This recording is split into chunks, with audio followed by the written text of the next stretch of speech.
Yeah. In the days of old, 5 elements were known: MCing, DJing, graffiti had grown, B-boy and knowledge, the pillars of the game, but a 6th emerged, adding to the flame. Comics and hip-hop, a fusion so tight, visual storytelling, lyrics that ignite, from the pages to the beats, a seamless blend, the 6th element, where 2 worlds transcend. Welcome to the 6th Element Show, where comics and hip-hop flow. Reno and Stu guided the way, bringing you the culture every day. Welcome to the 6th Element Show, where comics and hip-hop flow. Reno and Stu. What up, man? 6th Element of hip hop. Reno in the house. Stu Dog in the building. What's good? I know ain't nobody here because motherfuckers was like, "Hey, show ain't started 7. I'm out." But I appreciate y'all for coming back because we do have a show tonight. It is happening. We just late in the motherfucker. What happened to my little? But what's going on tonight, man? We got some things to talk about, I'm sure. Stu Dog in the house. So apparently there's some more clips for Superman now. There's some more clips for Fantastic Four. Everybody's they're just gonna show us the whole movie before it comes out, I guess. We got and then did you know James Gunn created it? So there's no great soundtrack to Superman because Guardians of the Galaxy had an amazing soundtrack, right? Yes, it did. Yeah, It actually helped. It actually helped make the movie better. Yeah. Mm-hmm. And put you in the mood for it. It actually puts you in a certain mood. Yeah. It goes along with the movie. Yeah. Well, we're not getting a Guardians of the Galaxy style soundtrack in Superman, but James Gunn has made the next best thing, a Spotify playlist for many of the characters in the show. So basically, Gunn said, Spotify asked me to create playlists for many of the characters in Superman, imagining the music that each of them listened to. He said, I haven't had more fun this year. Probably had more fun doing this than anything else I've done in the past couple of years. Oh yeah, so I got the list, and I was kind of disappointed, bro. I was like, so you're telling me not one of these characters in this entire movie even likes one hip hop song? Seems like someone was biased there, James. Let's see what he said. Probably had more fun doing this than anything else I've done in the past couple of years. I am obsessive about music, and so I'm excited to have partnered with Spotify and created a character playlist, what the characters from Superman listen to post on Spotify.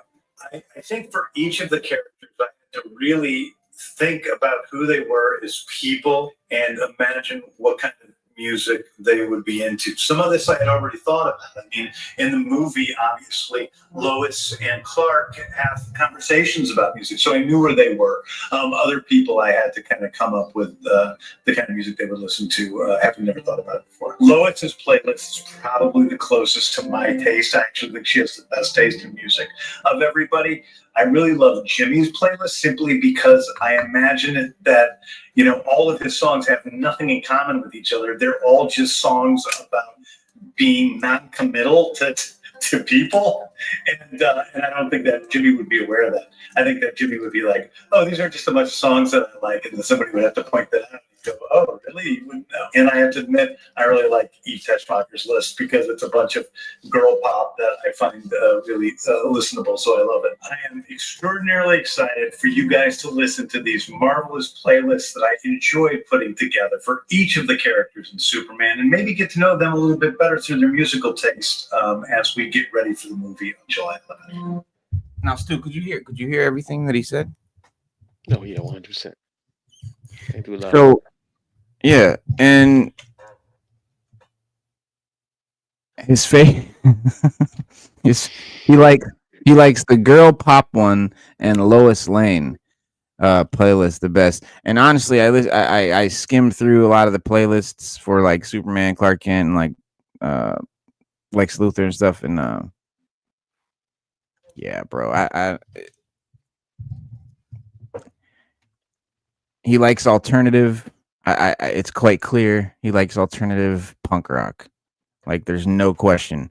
That's the kind of music James Gunn likes, because like there's no other influences. Like, there's very little flavor. There's a Prince track on Lex Luthor's. It was one of the that's like it. Like, I don't know. Like, maybe I skimmed too hastily, but here's what he's got.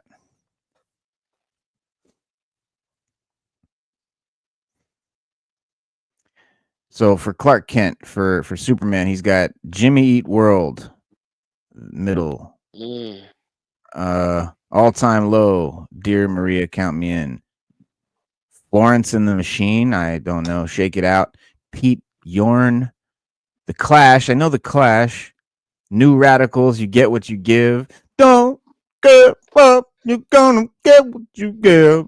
No, stop, stop. Now I can see Superman listening to that. Don't Stop Believing. Journey, all day, all day. Now the Mowgli's, I don't know. Spoon, I don't know. Outrageous Cherry, I'm sorry, I'm not familiar. Lex Luthor, James Gunn. Oh, you know these guys? I hate to say that I do, but yes, some of them, a lot of them are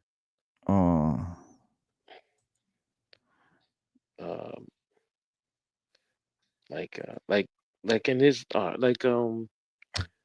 I guess you could say alternative, man. I guess you could say alternative. Yeah, it's definitely alternative. Or pop. Most of it's on there is like pop and It's alternative like and some rock. pop Like, alternative, yeah, and then like like this. outrageous cherries. Outrageous cherries. That's pop. That's straight pop.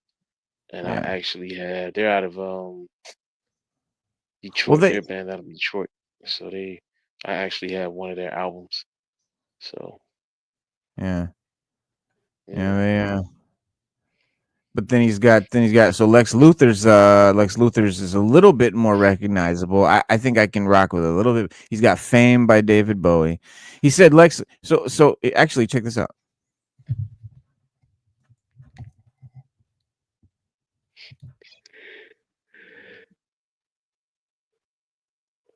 Shit.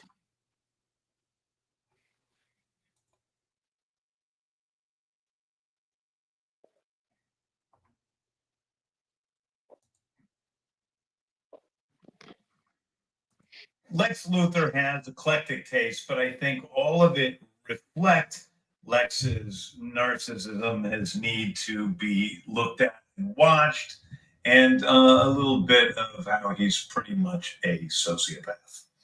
But these are still good songs, nevertheless. Did you hear that? Yeah. yeah. So yeah, and like I said, okay, come on, dude, this all right. Don't give up. All right, here we go. I should be locked in. It should do me right now this time. All right, now, yes, like I said, Fame by David Bowie. That's very Lex Luthor for sure. Sahara Hot Nights, Too Cold for You. I don't think I know by name. Maybe if I heard it, let's see.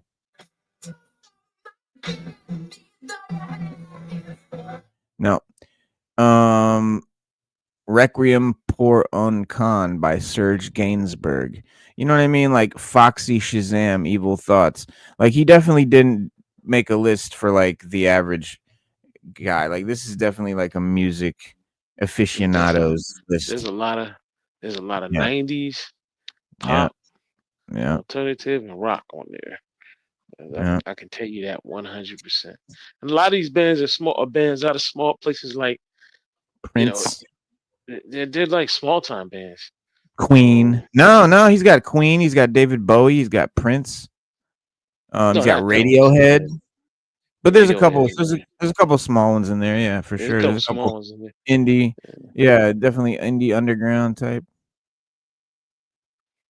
Evil Thoughts, Shazam. But again, I don't know. I'm missing. And then Eve, she's basically all. This is Miss Tessmacher. She's got basically all Taylor Swift and Britney Spears Damn. Yeah, Remy Wolf, I guess Hannah Gray, Mina Okobe to break the Manani, and then Metamorpho has probably the most eclectic. I don't know, but it's weird. He's got the Blow Monkeys, Digging Your Scene. He's got the. He's got Public Image Limited. He's got Nina. He's got Butch Walker, The Church, Noonie Bow, ABC, Johnny, Nightmare of You, Heaven 17. These are band names, by the way, guys. Spandau Ballet, Stereo Lab. We know who Spandau Ballet is. Oh yeah, of course. Everyone listens to Spandau Ballet. And what song did he put up by them? Oh, Gold. Thought he put True up there. Yeah, and then we got the engineer. She's the sort of villainous.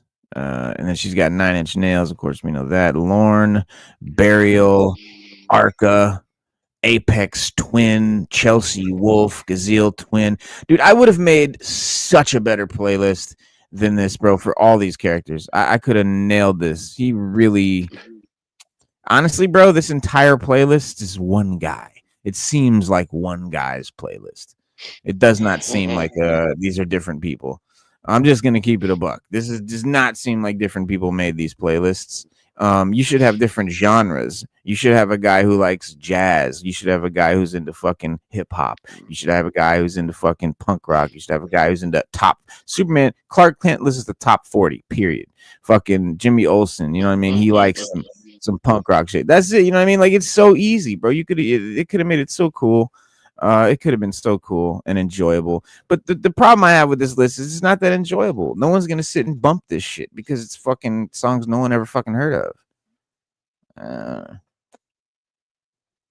I'm not gonna say it's songs no one ever heard of, but I'm gonna say it's songs that the same guy is gonna like. Like, you either like all this shit or you don't like any of it. For me, I'm very different. I'm eclectic. I like all kinds of music, so I can pick good shit out of this entire list. But still, I don't know. I feel like it was all made by one guy, and it just doesn't feel like it's made by, like, these are a bunch of different people's playlists. Right. But there's more. There's more. I don't know where the rest of them are. I don't. So I don't know. How do you find this Superman official playlist? Why aren't all the characters' playlists here? Why does it stop at where's Jimmy Olsen? Where's Ultraman? Where's all the, because they're on here. Where's Guy Gardner's fucking playlist? What? You know what kind of music Guy Gardner would listen to, bro? He should be the hip hop dude.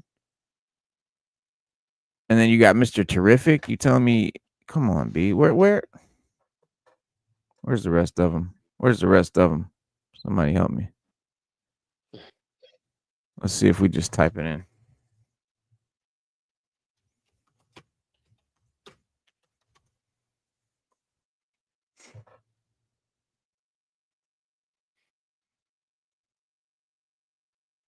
Yeah, I read that when you film a movie with James Gunn, he plays music on the set all the time, 24/7. And Now the look, actors just sit. my bad. I mean, but look, this is Guy Gardner's playlist. Damn, He's got he got a playlist? He got Eminem. He got DMX. He got LL Cool J on here, bro. Who else? He got Nate Dogg. He got Korn. Rob Zombie. You got a lot of Eminem on here. Yeah, there's a lot of Eminem on here. That makes sense, though. I can see Guy Gardner listening to a lot of Eminem. Like, that makes sense. NWA. Come on. Wow. Bro. Inner Circle, Bad Boys theme from Cops. Fucking Insane Clown Posse. Couple tracks. No. 4 or 5 ICP Boo. tracks. That's Boo. Guy Gardner for you. Insane Clown Posse. Boo. No, here's the thing. When you make these playlists, you're not supposed to make all music you fucking like, James Gunn. You're supposed to make shit that this character likes. You know what I mean? I may not like anything that some of these characters like. I know I don't like any of the Taylor Swift or Britney Spears music. That's not for me. But I'm definitely gonna put that on Miss Tessmacher's playlist. So like I feel it was a little biased. I feel he just put a bunch of music that he liked on there, and I don't know. I guess he had fun, like he said, but I would have done better. And I don't say that a lot. I'm not being James Gunn. I'm not. There's not a lot that I would have done better than you. I'm not saying that, but picking these playlists, I would have owned you. But I mean, yeah, this is a playlist. This playlist makes sense for Guy Gardner. This is not one of Gunn's playlists, though. This is just someone made this playlist called Guy Gardner, and it was really brilliant. Yeah. You give us 3 songs you would have personally put on Lois Lane's playlist. On Lois Lane's playlist, Hmm. Alanis Morissette, um, um, and you know the song I'm talking about. Who else? See, and here's the thing: I didn't write these characters, so I don't know them really well. But Right. let me think. Who knows? I don't know how this character is, but definitely that. What else? 3 songs. 3 songs. That's hard. That's hard. Just Mm. 3. Mm.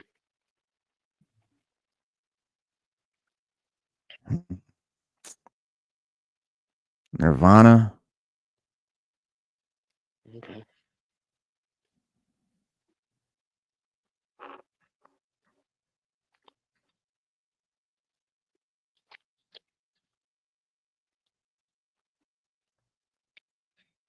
Smashing That's 2. Pumpkins.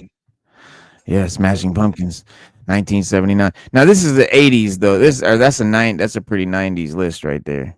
But yeah, man. It it it, it would have been shit that made sense. None of this shit makes sense.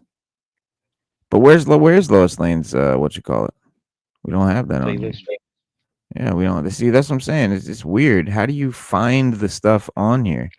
They didn't do good at making it navigable because you go on here and there's Superman playlists. As far as I could see, I only see a couple names. I only see like 3, 4 characters on here, and then it gets to the bottom, and then that's it. Mm. Yeah.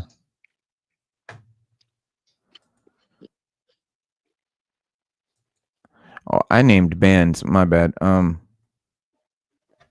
Morissette did what's the name of that song she did? You Ought to Know, and then what Nirvana In Bloom, and then Okay. Smashing Pumpkins 1979. Mm. But I really would like to see James Gunn's Lois Lane list. Here, we might Yeah, I find would it. too. Because You my find Lois one? Lane list was different. Now my Lois Lane list was different, crazy from me. If I had to pick 3 songs, it would be "If I Were a Boy" by Beyonce, "Crazy in Love," and "Texas Hope." Beyonce's songs? Yeah, I think Lois Lane would be more like a Beyonce. Oh, you think she'd be like a Beyonce person? I think she'd be more. I don't know, more tough and more. That's why I picked those kind of rock songs. And Alanis Morissette, like she's more of like a, you know what I mean? That kind of. That's how I feel Lois is. She's more assertive and more like, what you call it, aggressive. She's a go getter. She's a reporter. You know what I mean? She's trying to get the scoop. Uh,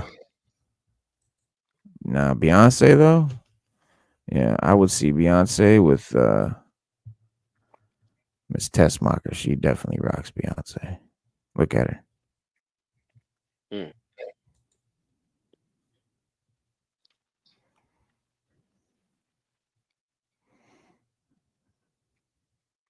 But yeah, that would be interesting if Lois Lane was a Beyonce fan. Lois Lane is a beehive. I think I found it.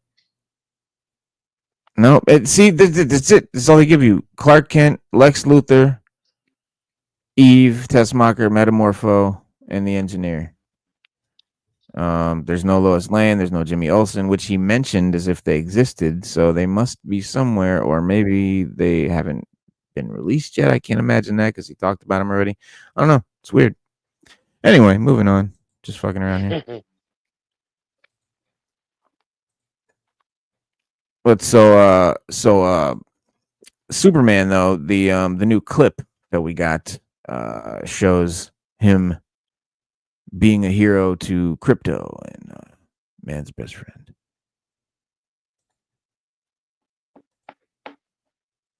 And I think like so Rotten Tomatoes shares the clip, and it's instead of the Superman there's he's stepping like a giant he's catching rather like a giant monster's foot before it steps on the dog, and but instead of running from the monster, the dog continues to bark, forcing Superman's to use his super breath to push it out of harm's way before launching a counterattack at the beast. The clip was one of several dropped ahead of the movie's July release, with one focusing on Clark Kent's relationship with the Daily Planet coworkers Lois Lane and Jimmy Olsen, and the others seeing him react to Crypto the Superdog's antics in the Fortress of Solitude. Superman's relationship with Crypto has been, highlighted and talked about in all this marketing, and it's been, marketed to death and marketed very well. This movie's been marketed very well. One thing you cannot say is that this movie did not suffer from bad marketing. So it has no excuse. It has to be good. But with the previous clip, seeing him interrogate Lex Luthor over his dog's whereabouts, we saw him sort of yelling and getting kind of mad and just reminding me of old Reeve in 3. But the scene here, according to Gunn, you have his dog is sort of based on his dog. He said he admittedly came in and destroyed our home, our shoes, our furniture, and even ate my laptop.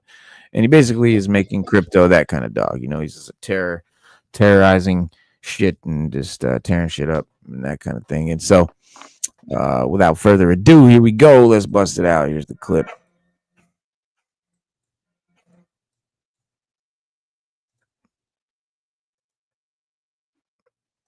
No, I'm just kidding. There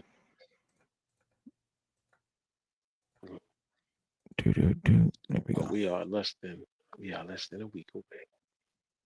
Yeah, man, it's almost time. I know. I'm excited.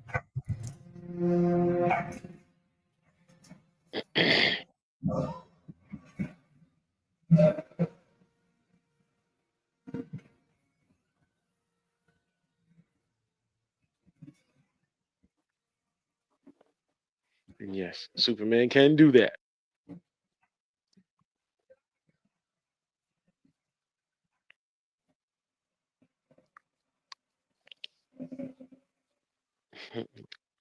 Little dog halfway across the city. Not Crypto, by the way. That's just a dog.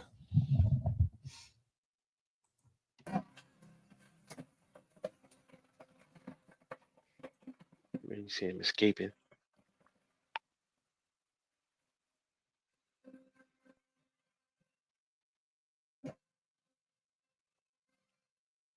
Yo, get the hell out of here. Oh. That was Superman. Well, you've never seen Superman do no shit like that before in a movie. Ever. Or anything similar. Look at this shit. Yes, Superman goes under the ground and you see him like a cartoon character, a mole leaving a trail under the ground, and he pops up out of the ground like a cartoon character.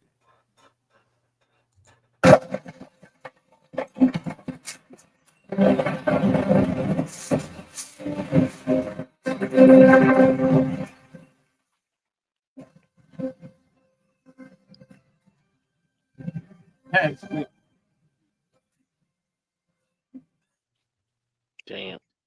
And that creature almost looks like a cartoon character. It does. You know what I mean? Like this is. You can tell that they did not make this creature to be terrifying. This is not like a Game of Thrones dragon. This is more like a Pixar creature.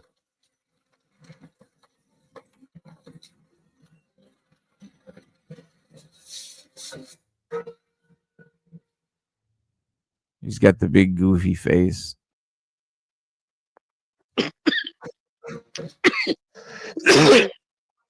Yeah, that's funny. Yeah, and it's funny. It's made to be funny. It's definitely made to be like a comic book, lighthearted in that way too. And I'm excited, man. That's what we've been asking for. I know. That's exactly what I want. Look at that. He about to get it in the chops. He about to get his chops clocked. I feel like fucking Black Belt Jones. You straight out of a comic book. There was a someone put a review up. And it wasn't good. And then they took it down, like same day. A review of what? The movie. It was Superman? some guy. Yeah, somebody seen it. Oh Put yeah, a there's review tons up. of reviews. Yeah. Yeah. There's lots of reviews, but mostly they're all great. All the reviews are overwhelmingly great, especially the ones the people that have seen. I mean, because nobody's seen the whole movie yet, so anybody reviewing is only reviewing clips or what you call it, like movie pre-screenings where there's like no CGI and it just looks, you can't really get a great judgment on it. So no one's really seen the movie in all its glory. So there's no review that's worth a damn to me. But there is people in Brazil that got to see 30 minutes of it. So the first 30 minutes has been shown to some people in Brazil. They wrote in reviews, and every one of them wrote shit like, it was monumentally epic, like fucking amazing, like best shit they ever seen. So I don't know. I don't understand why he didn't give us 30 minutes. 30-minute preview. That'd have been great. do you really want it though? Yeah. Yeah, I don't want it. Yeah. I just want to wait and see the movie. I think 30 minutes into it, I'd be like, if they cut it, I'd just be pissed off. And then I got to go see the movie, and I got to sit through the first 30 minutes of shit I've already seen. I don't know. It's for me. I used to be, before I was doing this show, I would avoid trailers. I would avoid all previews. Just the first teaser to let me know what kind of movies, what it is and shit. And then I don't want to see shit else, because so often you've seen a trailer and then you go and see the movie and it's like, here comes the joke from the trailer, and then everyone in theater laughs like you haven't fucking already seen that shit. It's not funny anymore. Like the joke isn't funny anymore, but everyone laughs because they remembered when it was funny when they saw it in the trailer. Like, I don't want that's not enjoyable, man. I want to fucking experience that shit, live in real time, the way it was meant to be experienced. Because, these people that make these movies, right, they don't make them with the intention of you watching 30 minutes of it and then waiting to see the rest. They watch it in the intention of you seeing it in a succession. And so there's timing, and there's like, the way the story is being told and all that shit, and all that timing matters. So when you watch it 30 minutes in, it's fucking you up, because there's reasons that things are placed the way they are in the movie, and it all matters to the way that the movie succeeds or proceeds. So like, it's just you're literally not seeing it in the way it was intended, and so you're not getting the effect that was meant. And that's also why I don't care about these reviews, because reviews by someone that's seen a screener or a, what do you call it, test screening. I saw test screenings of movies before, and when you're seeing a movie with no CGI and stuff, you're literally seeing actors on wires, like flying around in front of green screens. It's not, you cannot get what the movie is going to be like in a test screening. You can get an idea, but it ain't going to be the full experience. And same thing with seeing part of it. You're only getting part of the experience. I mean, some movies, some stories are all about the ending. Some stories are all about the twist. Some stories are all about, this or that. And it's like, if you don't see that part and you only see this part, it's like watching Usual Suspects and never seeing the ending. Yeah. Imagine you never saw the end. You wouldn't care about that movie. No. What makes it great is You, finding out who Kaiser Soze is. That's what makes that movie amazing. yes. Without that, it's just any old flick. But yeah, I'll wait to see it. Yeah, I will too. I mean, not that we have a choice, but it's I think it's a better experience anyway, but we don't have long to wait anyway.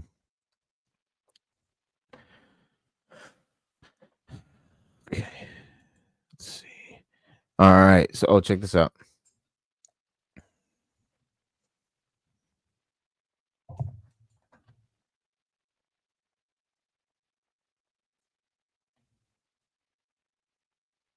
Yeah.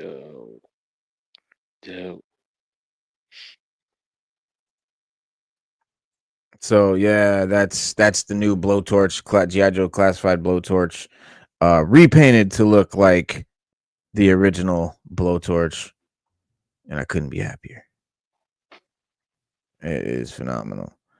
The difference being all the black. There was none of the black in the 80s toy. In the 80s toy, all that black was yellow. But painting yellow over black is very difficult. I Unless know it is. unless you literally like put primer on and all that. And I didn't, I don't feel like going through all that. And plus, the black gives it a little bit of a a classified feel. So it's a modern version, and that's what all these things should be. They should be modern takes on the classic 80s joint, but it should be so close to the 80s joint that only minor variations make it different. But it should absolutely be recognizable at a glance, exactly who that is, what's going on there, and that's how I feel. So he'll be another addition to one of my painted jokes, because I've done this to a lot of classifieds. Like I've hooked them up. I've done this to a lot of them, because they do make these that all you have to do is paint a little piece or change something or take something off or add something, and it's just like the 80s joint.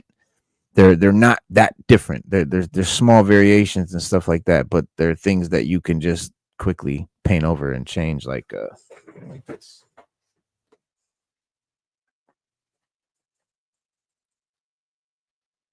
Take off the vest, put this holster on, paint in blue, paint the belt yellow, and all of a sudden you have 80s Xandar.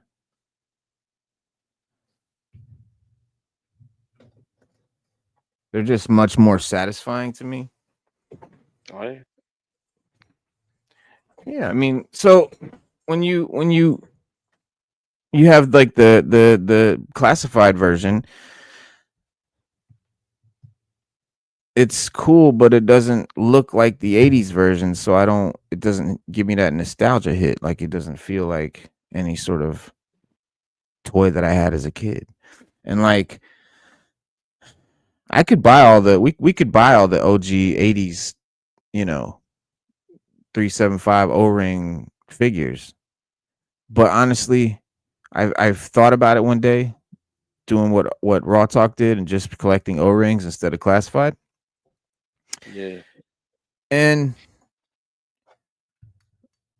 I don't. It's crazy to say it, but I almost get more of a nostalgia bump off these retro classifieds than I do off the original O-rings. Why is that? I'll explain why too.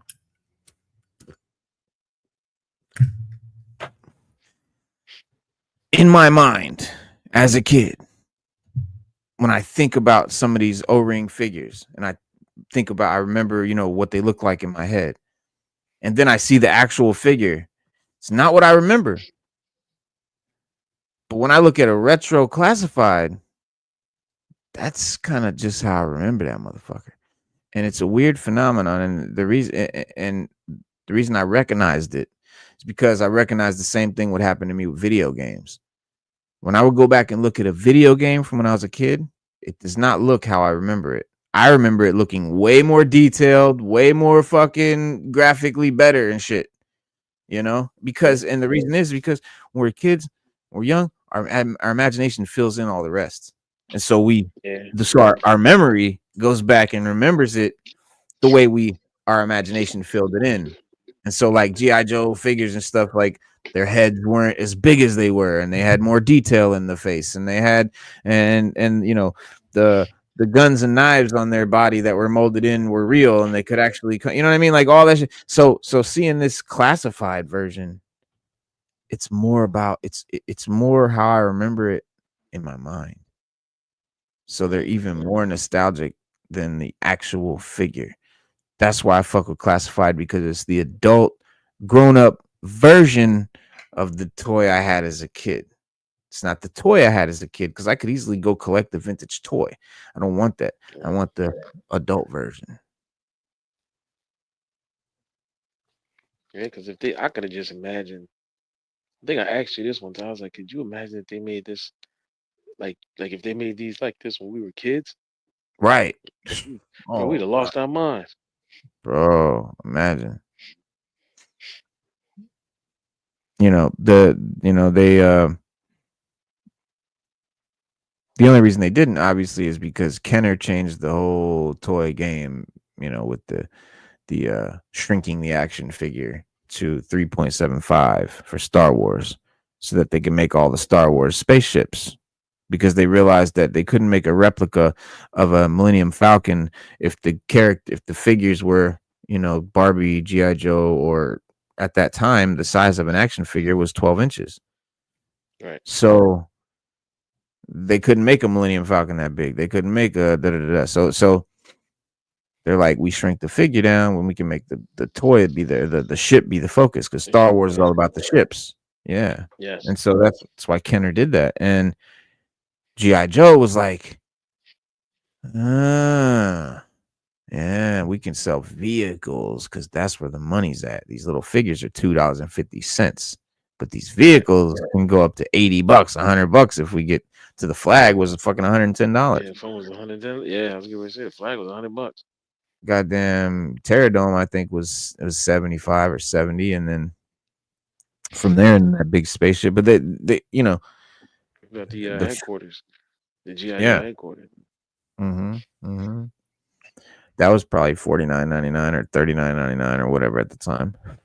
Because in that first headquarters, the headquarters, it was real small. That it's like a platform basically, and it had like a rooms, like a jail cell, like a door. I remember that shit. It was like a base, like 2 towers. Basic, but that was the shit when that shit came out, bro. You were the man if you had that. See, I didn't have that. I didn't have none of them classic toys. I really started collecting from the flag on. Collecting. I was 5. I was playing with toys. Let's keep it buck. But yeah. Blowtorch. Dope. So yeah, this Superman, it remains to be seen whether Superman will cameo in Supergirl, which stars Millie Alcock as Kara Zor-El rather, and former DCU actor Jason Momoa as fan favorite bounty hunter Lobo.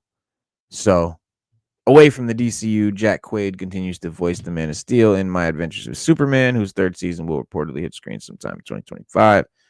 This is all kind of stuff to fill your gullet. But you remember this? Fucking Superman 3. Yeah, that's when he fought himself in the junkyard. In the junkyard. And you know what's crazy? Turns out that shit was just in his mind. Didn't really happen. We never realized it, but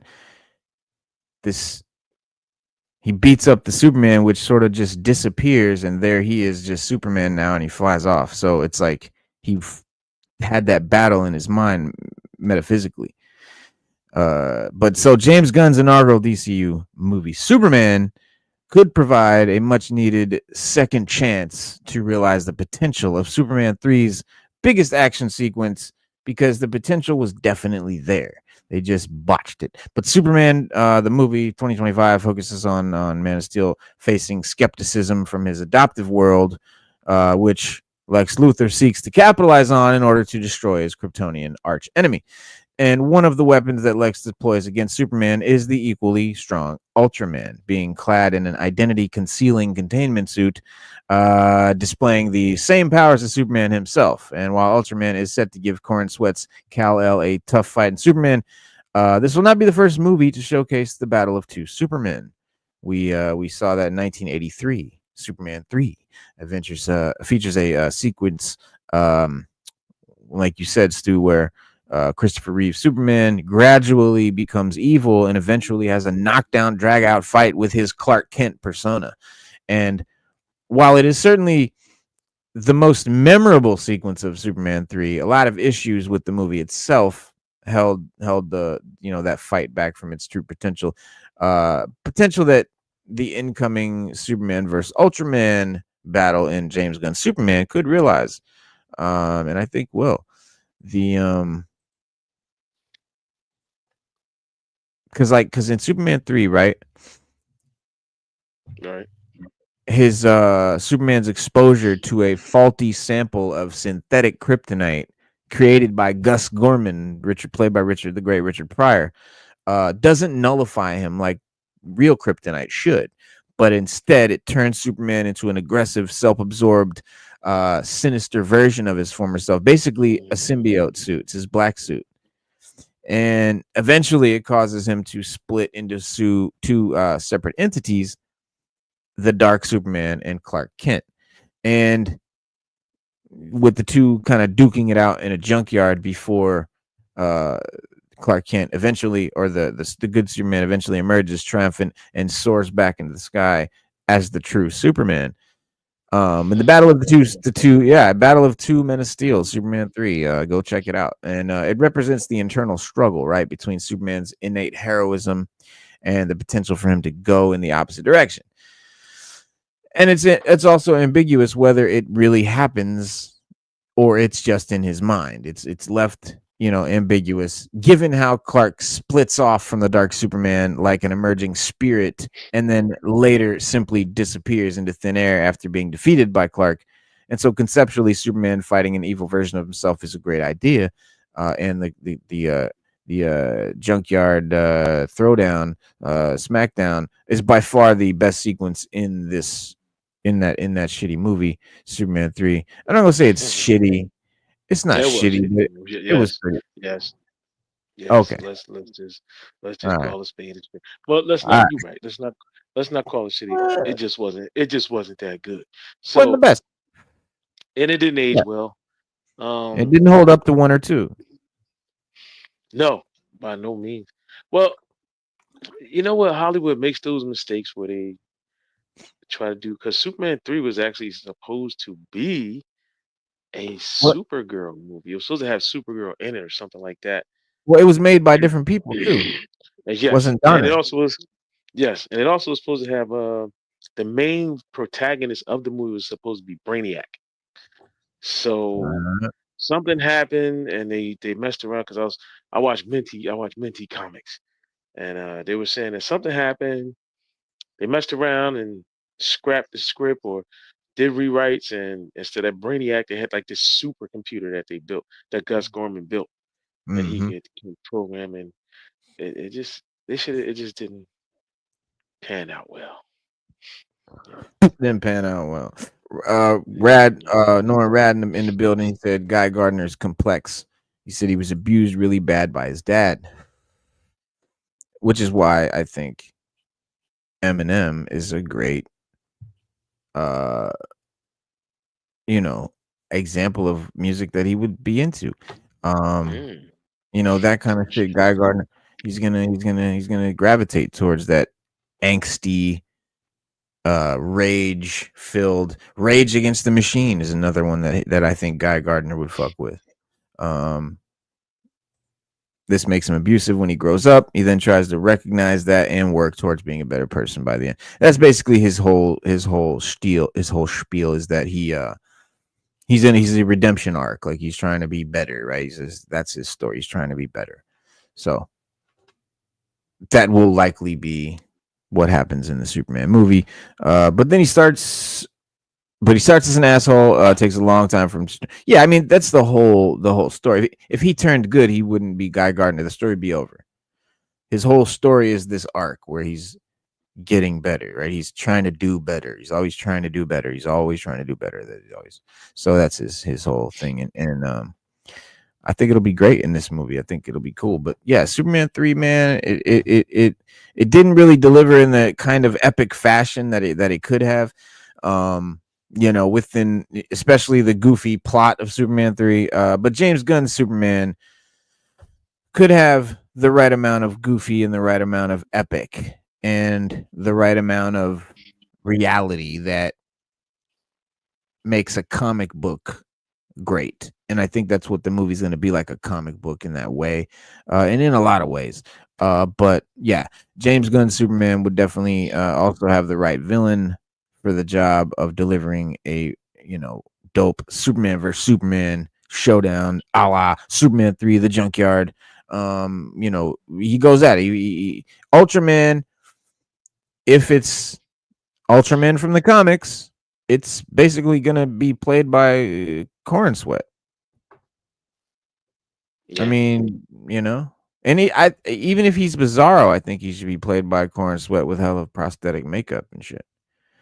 But Superman Rogues Gallery has numerous villains who possess the same powers as he does, so they could, like replace. Except for live. They could, yeah, but they could substitute him. They could substitute him with anyone. I mean, from Namek to Fora Ui, General Zod, even Jax Bizarro, Ultraman from Earth 3. But this character is called Ultraman, and he's somewhat a unique case. But not only does he possess all the Superman's powers that we've seen so far, he quite literally, is an evil Superman from an alternate reality of Earth 3, where he's a gangster version. Basically, they have the Justice League is more like a mafia sort of kind of thing, and that's the whole shtick. But his, it's basically all the villainous versions of all the heroes, basically. And so that alone makes Ultraman a Superman villain well positioned to oppose Man of Steel as a physical and sort of doppelganger, evil, good side of the coin, battle. But what's interesting is how infrequently live action Superman media has put him up against a doppelganger enemy, which it's been done so often in the comics. It's the only way in the comics that they could ever fight him. You know what I mean? Like nobody can fight him unless they have equal power. So it was all about finding other villains that could have equal power to Superman so that they could fight him. And so you just rarely see that in live action. So it's cool that Gunn's doing that, because that happens more often than not in the comics. Because again, who else can fight him? So aside from Superman 3's Junkyard Brawl, Superman 4, which is even worse in my opinion, The Quest for Peace, presented its own failed sort of riff on Bizarro with Nuclear Man, which was a clone of Superman also. And you remember Nuclear Man? It's like blonde hair with like a black suit and a lightning bolt. And so the evil Superman TV series Smallville. Like Fabio. He looked like Fabio with superpowers. Word, like Fabio with a leotard. And but yeah, Smallville also had the evil Superman villains with Tom Welling portraying both Bizarro and Ultraman on the show. The latter being Ultraman's only live action portrayal to date, apart from Gunn's movie. So we've never seen live action Ultraman other than that. And Superman and Lois, that show also had a Bizarro. Like Bizarro's been done surprisingly a lot in live action, or at least versions, of on the big Bizarro. screen. but only on the big screen. In if you count Nuclear Man, which was a Hollywoodized version where they completely destroyed it. But yeah, the eventually transformed the Bizarro from that into Doomsday, which further illustrates the potential of a multiversal Superman villain like Ultraman as a big screen heavy against Corn Sweat Superman. So with the framework of Gunn's Superman, there's two ways Ultraman could, deliver a villainous Superman in a SmackDown like the Junkyard Battle in 3. One of them obviously straightforward, and one of them a much bigger wild card. You have the first possibility of how Ultraman could be presented in Superman is to simply have Corn Sweat play the role, right? That's the obvious way. That's the most authentic, right? Because Ultraman in the comics literally looks exactly like Superman. He is Superman, just a different, And so you have what Corn Sweat already portraying Superman, and then simply pulling off Ultraman's mask to reveal Corn Sweat as a far more ruthless, bloodthirsty Superman from another Earth in DC's multiverse could set up a 1-to-1 modern take on the Junkyard Battle in 3 of the 2 Superman. So it would be cool, but with the two characters representing Superman's purity versus a corrupted version of him, what it would sort of look like in much the same way. But obviously using Lex's clone. But yeah, the second possibility could be a much wilder scenario if Ultraman is revealed to be Henry Cavill on some multiversal shit, with considerable speculation gaining traction that Cavill is playing Ultraman in Gunn Superman film. This is gaining track. This is the thing. And it would help account for Ultraman being masked. And while there's no real need to hide the identity of a fucking basic Superman doppelganger, if it's Corn Sweat. And so aided by the modern visual effects and the strength of both Cavill and Corn Sweat, a battle of their Supermen could be a very No Way Home 3 Spider-Man-esque type of vibe, right? We could get that same heat. I mean, imagine if dude pulls off that mask and it's Cavill, people are gonna fucking shit, and it's gonna be great. Unfortunately, a lot of us are gonna hear about it way before we get to see the movie, because the movie's gonna be literally in theaters on the 8th. That's this coming Tuesday. Yep. And so if I manage to see it, then we'll be talking about it the next day on Wednesday. If I don't manage to see it, we'll be talking about it next Saturday. But yeah. Have you found one on the 8th yet? I haven't looked. I haven't even looked. No, I haven't looked either. But I'm gonna search after the show tonight. I'm gonna search. I'm gonna find one on the 8th, because I don't want a bunch of YouTubers fucking posting their videos of all this shit, and I have to wait like 3 days to see the movie. I refuse. Yeah, because they're definitely gonna post it. Yeah. So yeah, aided by this modern visual effects, you've got you could have this battle, right? This throwback to 3, and while Henry Cavill could theoretically portray a comic book accurate version of Ultraman from Earth 3, an even wider possibility could be if Cavill is actually returning as his DCEU version of Superman, somehow brought in, or more specifically, Superman from Zack Snyder's Nightmare Future. Remember the Nightmare Future Superman, where he was evil? Remember that? Oh yeah. In the fucking Snyderverse? Yeah. So pulling him into the DCU through a multiverse portal, which we suspect very heavily that Lex Luthor has, because we've seen something that looks goddamn like a portal. and very much so. And there's there's a lot of layers, but you know,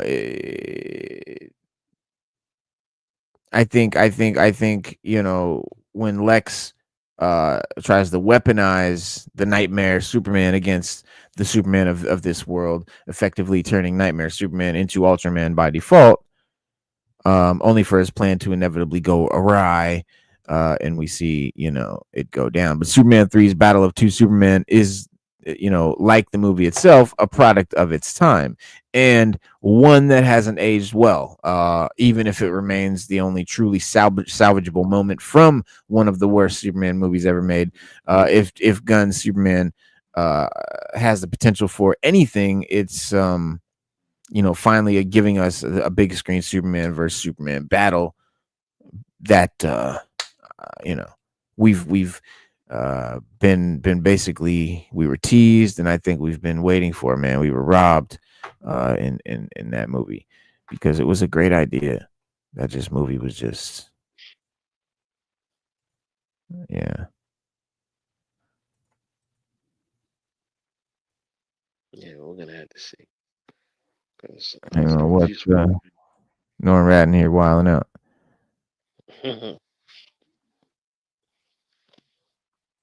Betty Stars. This one. He said, yeah, supposedly a clip of Ultraman hitting Crypto was cut. Maybe it needed to be. Yeah, that's Superman right there when you hit Crypto right there. That's how he looks. But no, Oh yeah. there's a test screening where Ultraman swatted Crypto. And I think it fit really well with the plot and the movie. And Gunn and Corn Sweat both really were disappointed that it got cut. But yes, they did cut it because animal rights activists and PETA, and that you can't hit an animal. You definitely can't hit a dog in a movie like that. So it's inevitable, whether it's like Shut you down. yeah, whether like Norn Rad said, it's needed to be or not, it's gonna be cut. So, but yeah, hopefully we get a director's cut with I was getting ready to say what that. North Yeah, on the disc. Yeah, hopefully we get a director's cut on disc, and we can watch it in all its glory. original editor has been replaced, scenes has been cut. Gunn took away the Daily Journal. A lot has been changed to make a new movie, and always have a chance later for director's cuts. WB and DC do clash. WB likes to overreach and control too much.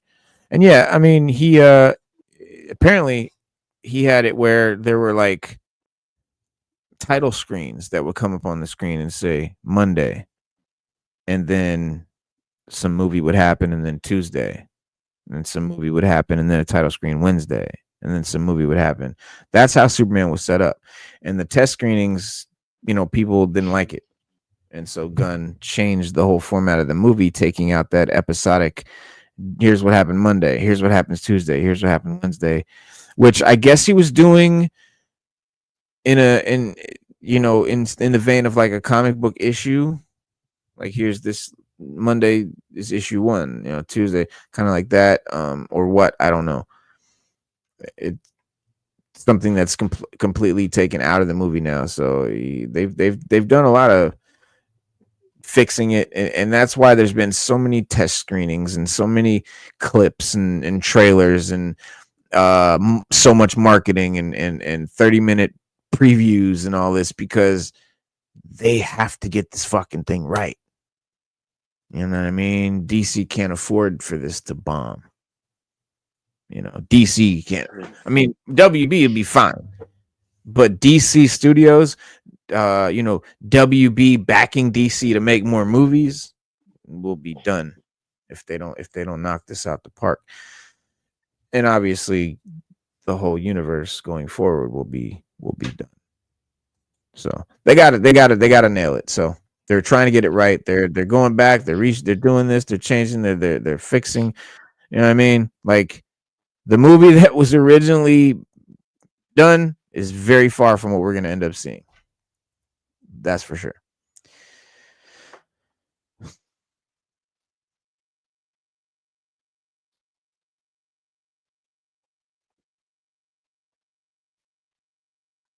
Yeah, we still haven't gotten Brainiac.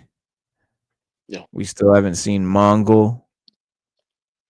We still haven't seen Metallo, Live Wire. Livewire, Parasite, Parasite. Yeah. Cyborg Superman, Toy Man. Hank Manchester Henshaw. Black. Yeah. Yeah. Fucking Mr. Mix Pixel. Mixel Pixel? Mixplick? Mixel. Mixel. Mix Blitz Mixplick? Mixel. Mix Mixpick? Mixplick Tick? Yeah, Mr. Mixpitic. Mixelplex. Mixy Tick. I don't care. Yeah, but yeah, there's a lot of them. A lot of crazy ass fucking Superman villains that people don't even fucking know about. Mm-hmm. But I think Mongol and Brainiac. The thing with Mongol, the reason we probably won't get Mongol for a while is he's too similar to Darkseid for people that don't know anything about Superman or comics or whatever.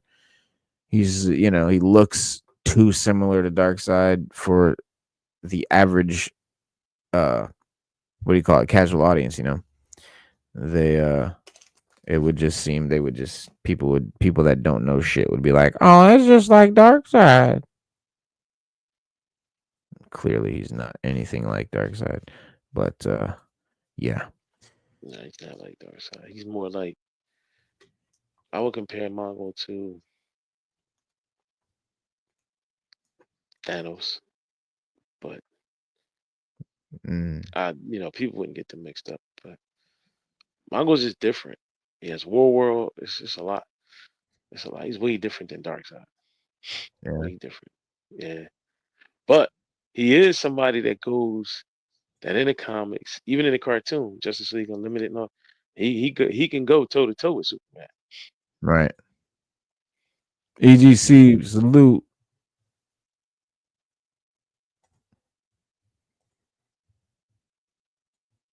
Yeah, was it Superman 3 broke the trend that made the first two movies great? Ross Webster and Gus Gorman posed no threat to Superman. Christopher Reeves still delivered a great performance despite lacking key components. Superman 3's technology storyline lacked Superman's mythos. Webster and Gus Gorman pose no threats. The difficulty with Superman is always matching him with villains who can pose a serious threat to Man of Steel. Unfortunately, Superman 3 failed at this task in spectacular fashion. While Pryor's Gus Gorman was amazing at times, he did turn his back to being an ally as Superman was more suited. He never really put Superman in any danger. He did. He created the synthetic kryptonite, I guess. But beyond that, Superman was able to stop Gorman. Webster's plan with ease. Blah, blah, blah. Christopher Reeves still delivered a great performance during lacking key components. I mean, the constant in every Superman movie was Christopher Reeves. Superman 3 was no different. With his performance, he tried to be the anchor of the movie. Unfortunately, Superman wasn't given much to do. Throughout the first hour of the film, Superman was mostly completely absent, only with a few scenes here and there. Even though his heroic act of saving the rainforest was summarized by Gus instead of being shown in real time. Damn. One of the main stories of the movie was supposed to be Dark Superman, but that plot wasn't even given enough screen time to be remotely effective. Despite all that, the junkyard fight between Clark and Superman was the high point of the film. It allowed Reeves to demonstrate the range of his abilities and further prove why he's both the greatest Superman and Clark Kent. Superman 3's technology storyline lacked Superman's mythos. Oh wow, look at that. That didn't age well. No. Oh my That was god. that was when the lady got slapped into the supercomputer. Right. And made like a robot Yeah. version of her or a cyborg version of her. Yeah. Which it could have been cool if they made it into a cool villain that could have been, powerful. Transformation, horrifying and genius piece of visual effects, turning Vera into a robot. The problem with the sequence is that it came so close to greatness, but it refused to commit to Superman's mythology. Superman fans, no doubt, will see the similarities between the supercomputer and Brainiac, even if the comparison is bare bones. While Richard Donner originally wanted to see Brainiac in Superman 3, it seems as if Lester thought it was a good idea, but not enough to actually make it happen. The end result is a rushed plot line that feels incomplete. Can you believe it? We almost got Brainiac in Superman 3, guys. If Donner would have done it, Yeah, told you. I told you guys it was. Look, Man, Donner wanted Brainiac in Superman 3. Wow, he said, I felt there was a different way of approaching it, but the intellect of Brainiac was very exciting. What? Muhammad Ali almost played Superman on screen. Wow. there is a comic where Muhammad Ali fights Superman. Yeah, that's what I thought it was gonna say. I thought they were gonna say that they almost did that in live action or something. Yeah. But yeah, much much about that. Speaking of Superman though, before we roll into Marvel, the mythology or the way that the Superman movie and like Gunn's universe is going to be is that stuff's already been going on. Like there's no origin stories. We're not going to see Superman becoming Superman or coming to Earth rather, or Batman his parents getting killed. We're not going to see any of this stuff. Thank goodness, because we know it all. And it's like, come on. So they're going to start right in. They're going to start into the action. These characters are already going to be full-fledged heroes, already doing stuff, already well known in the world. The question that there is that remains is Batman and Superman going to know each other Now that's a damn good question. already? We know they're going to meet. Already.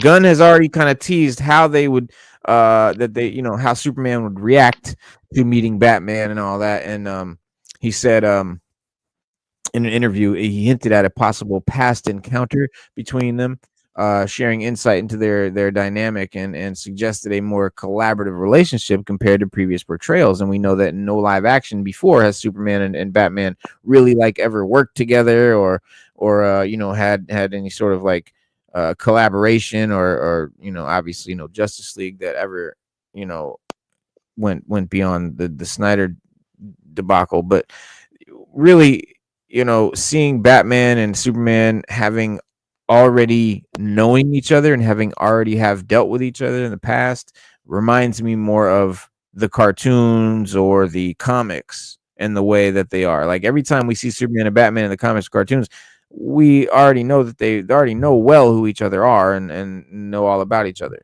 and have worked together and all that, right? That's well known and understood. In the movies, however, not so much. But during this interview, Gunn was teased the possibility of Batman and Superman may have already met in the past in the past in DCU. They said, "How would Superman react to meeting Batman?"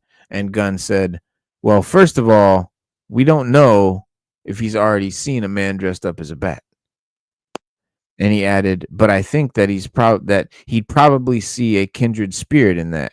And here's another crazy person wearing a crazy costume, albeit with a very different intent." And so he confirmed previously that Superman film begins with a character already 3 years deep into his hero career. So the timeline suggests that Batman may also have been active during this period, raising the possibility of an off-screen meeting.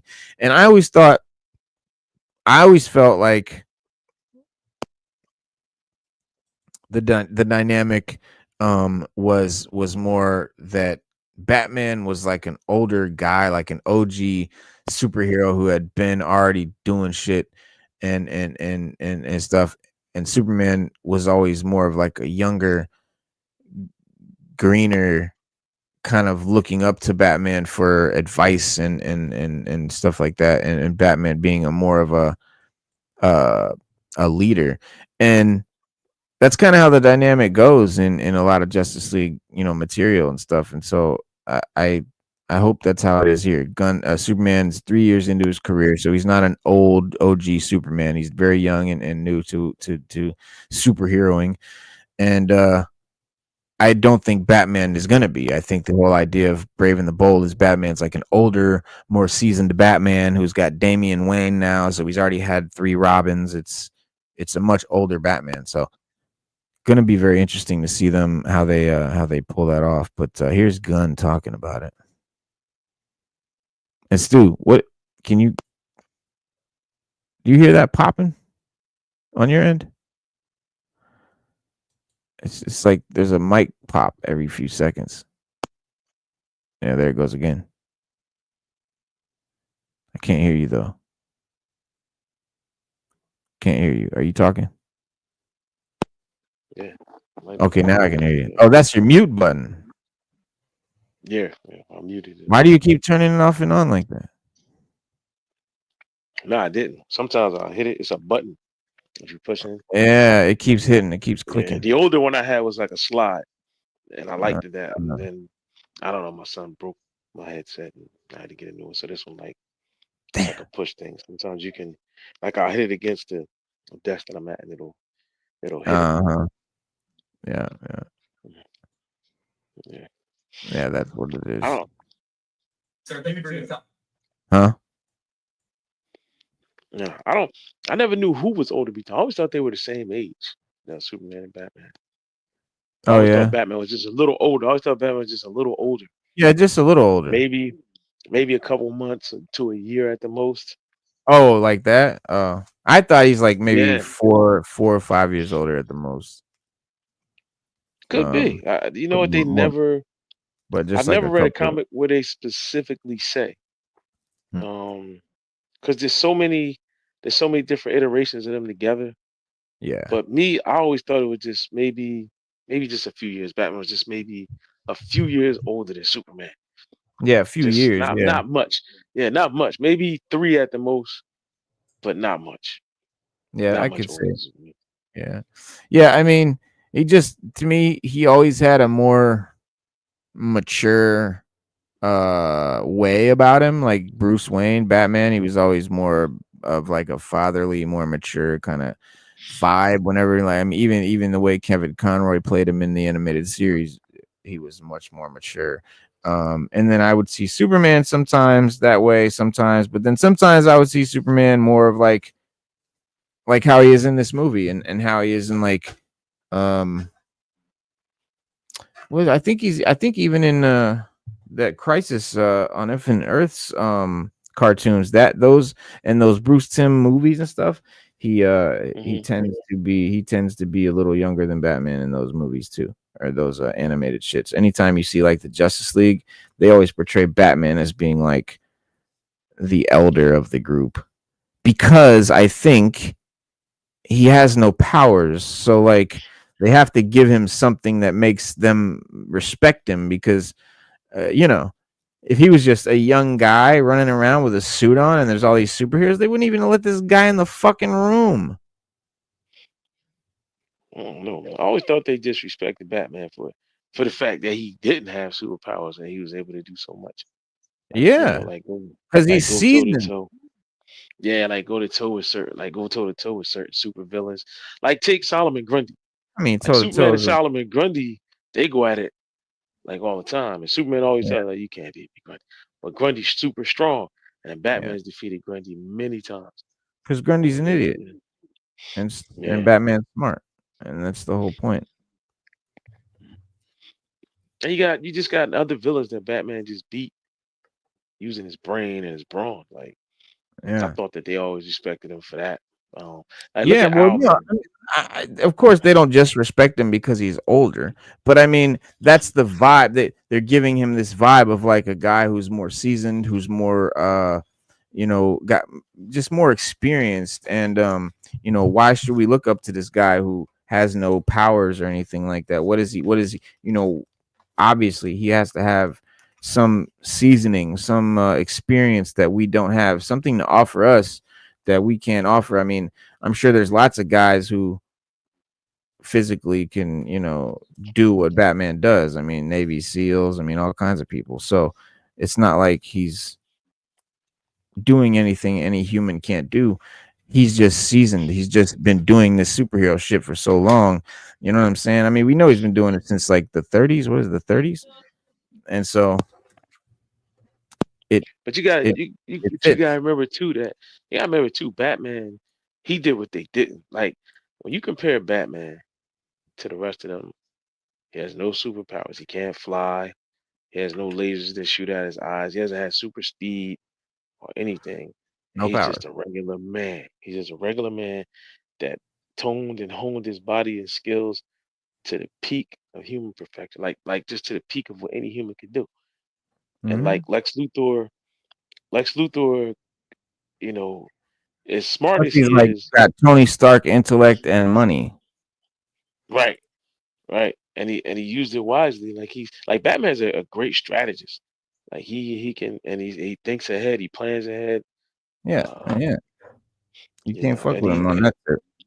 He's even in always the gonna comic plan where he had the a way to contingency beat plan, yeah, like he had the contingency you. plan for all of them. He was like, look, if one of y'all go rogue, we got to stop you. Like, man, especially if I got to stop you, I'm using everything I got. Like he's basically telling him like, I can't fly, I don't have super speed, none of that. Yeah. I'm just a regular dude. I'm not bulletproof, nothing. So I know that y'all are some powerful motherfuckers, and y'all, and if y'all go rogue or someone takes control of your body or anything like that, I need to know. I need to be able to stop you, without killing you.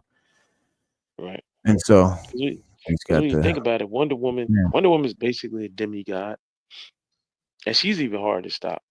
Um, and Batman's contingency plan for Yeah. her is They make Wonder Superman. Woman to be as strong as Superman in some Yeah, and areas. that's Batman's. I read a comic once where he said he was showing Superman his contingency plan for Wonder Woman. He gave him a box. There was nothing in it. And Superman was like, well, "Damn, what gives? What's in like nothing in the box?" He was like, "Yeah." He said, "My contingency plan for Wonder Woman is you." And Hmm. Superman was looking Mr. Gunn. perplexed. He's like, "Yeah, she's a demigod. Like, what we supposed to do with that?" Yeah. Well, this is him talking about the Batman 2 script, and this whole let's see, about Batman, about Superman, and him knowing Batman, and whether he knows whether they know each other or what. Mr. Gunn, always good to see you, sir. Thank you for your time. Goes without saying that you audition, I'd imagine, a lot of actors for this role. Yeah. I'd love to know, what did most actors get wrong about Superman that they just didn't understand about the character that David was able to actually get right? Boy, it's really, it's hard. When you're casting a role, I think the general feeling is, oh, if you cast somebody over somebody else, like they're the better actor. But really, a lot of times casting is finding the right person for the right role. So most people weren't doing anything wrong. They just didn't fit how I envisioned this Superman to be. Nick Holt auditioned. Sure, he's a great actor. I mean, some might say he's better than David in certain ways, but he just didn't fit the role. And that's why he didn't get that, and that's why I kept him around and asked him to be Lex. What was his interpretation of Superman that was different than David's? Well, Nick brings you always, as much as you can transform yourself as a person, Nick he's just more controlled. And, one of the things that we were also doing was we were mixing and matching Lois's and Clark's when we were auditioning them. And so I wanted to make sure that we had that chemistry right. And the truth is Nick, who is a more controlled actor, had a really good chemistry with another Lois that was less controlled. So they were opposites. And David had better chemistry with Rachel because she's a very controlled actor. And David is a little bit more, loose.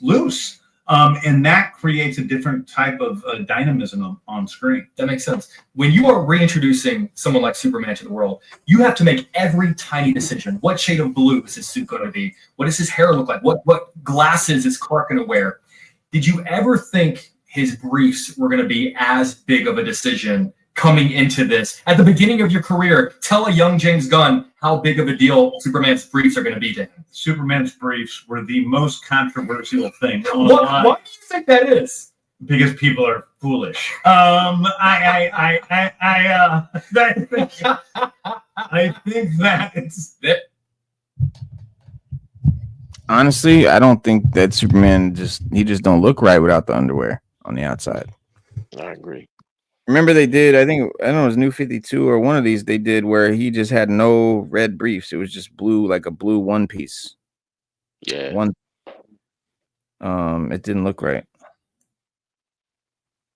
It didn't look right. But I get like you think you don't want the underwear. That's the thing. You think you don't want that. You think, oh, he's got his underwear on the outside. Whoa, that's ridiculous. Let's get that off there. That shit looks fucking stupid. You want it, and there's a lot of characters suits that just look better with it. It's weird, and I don't know what it means. Wolverine. There's some Wolverine costumes that he's got the underwear on the outside that just don't look right otherwise. I do like his versions without the underwear on the outside, but like the where he had the black and gray suit. So I mean there's a lot of different iterations, but that I guess that's one that goes either way. But Superman, he needs the draws, man, on the outside. There's our headline. And I didn't know that when Henry Cavill didn't have briefs, that so many people were so upset and so many other people thought that was a great idea. That his briefs were such a topic of conversation. I'm a Superman fan. However, I'm not always on the Reddit threads. And I didn't know that when Henry Cavill didn't have briefs, that so many people were so upset and so many other people thought that was a great idea. So that when we came in, and all of a sudden, as soon as it was announced that I was doing Superman, and everybody online is saying trunks or no trunks, trunks or no trunks. I was shocked. Jim Lee, the head of DC Comics, came up to me and he said, "So, is it going to be trunks or no trunks?" I was like, "What is that?"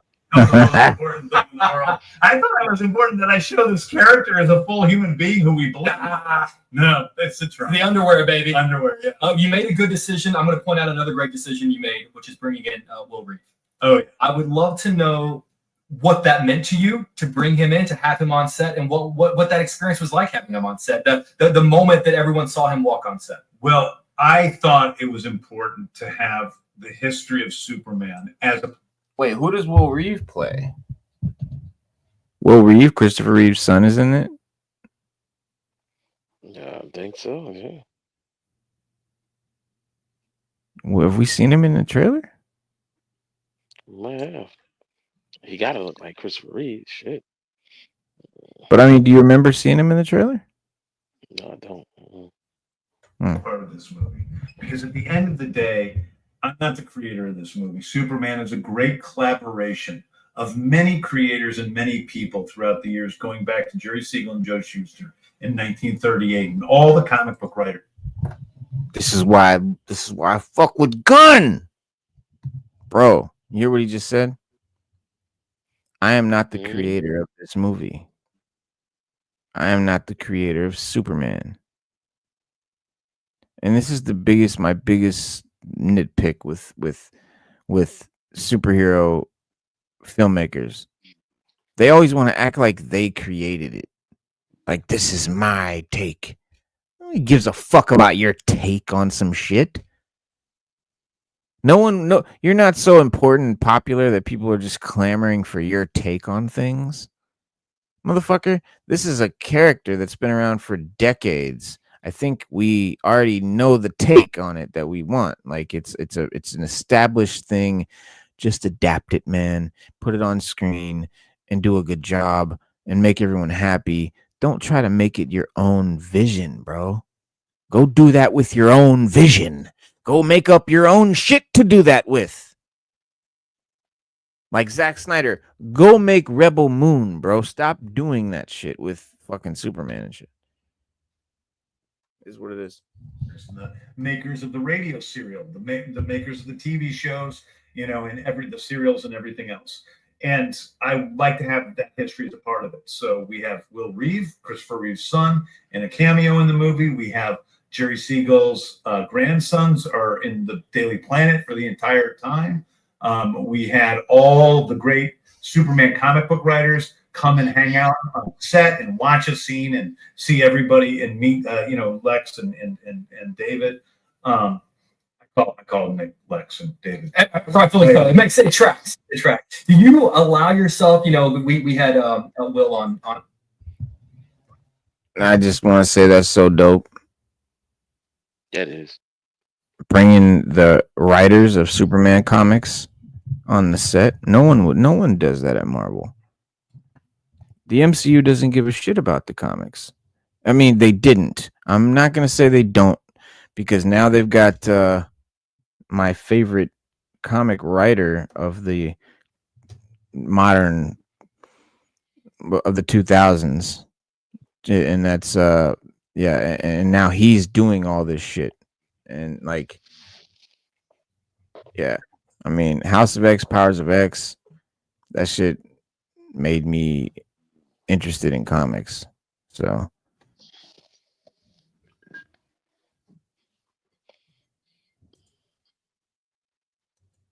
Yeah, don't forget. Know what it's like to be. I'm not, associated with one thing. And just, the truth is, I'm more interested in what Will does. He does some really cool. He does some really cool those things. So we talked about what that was like. trying to get to the Batman Superman I part. felt a little bad for you yesterday because I thrown at you, and that is the Yeah, I have not. Bring it to me today. I think. No, Peter. is that fair? The title, you mean? DC Studio. What do you mean? I don't name the movie. You're James Gunn. No, I know, but I didn't. I mean, it's like I don't know what it's called. Fair enough. I don't know what's on the cover of these.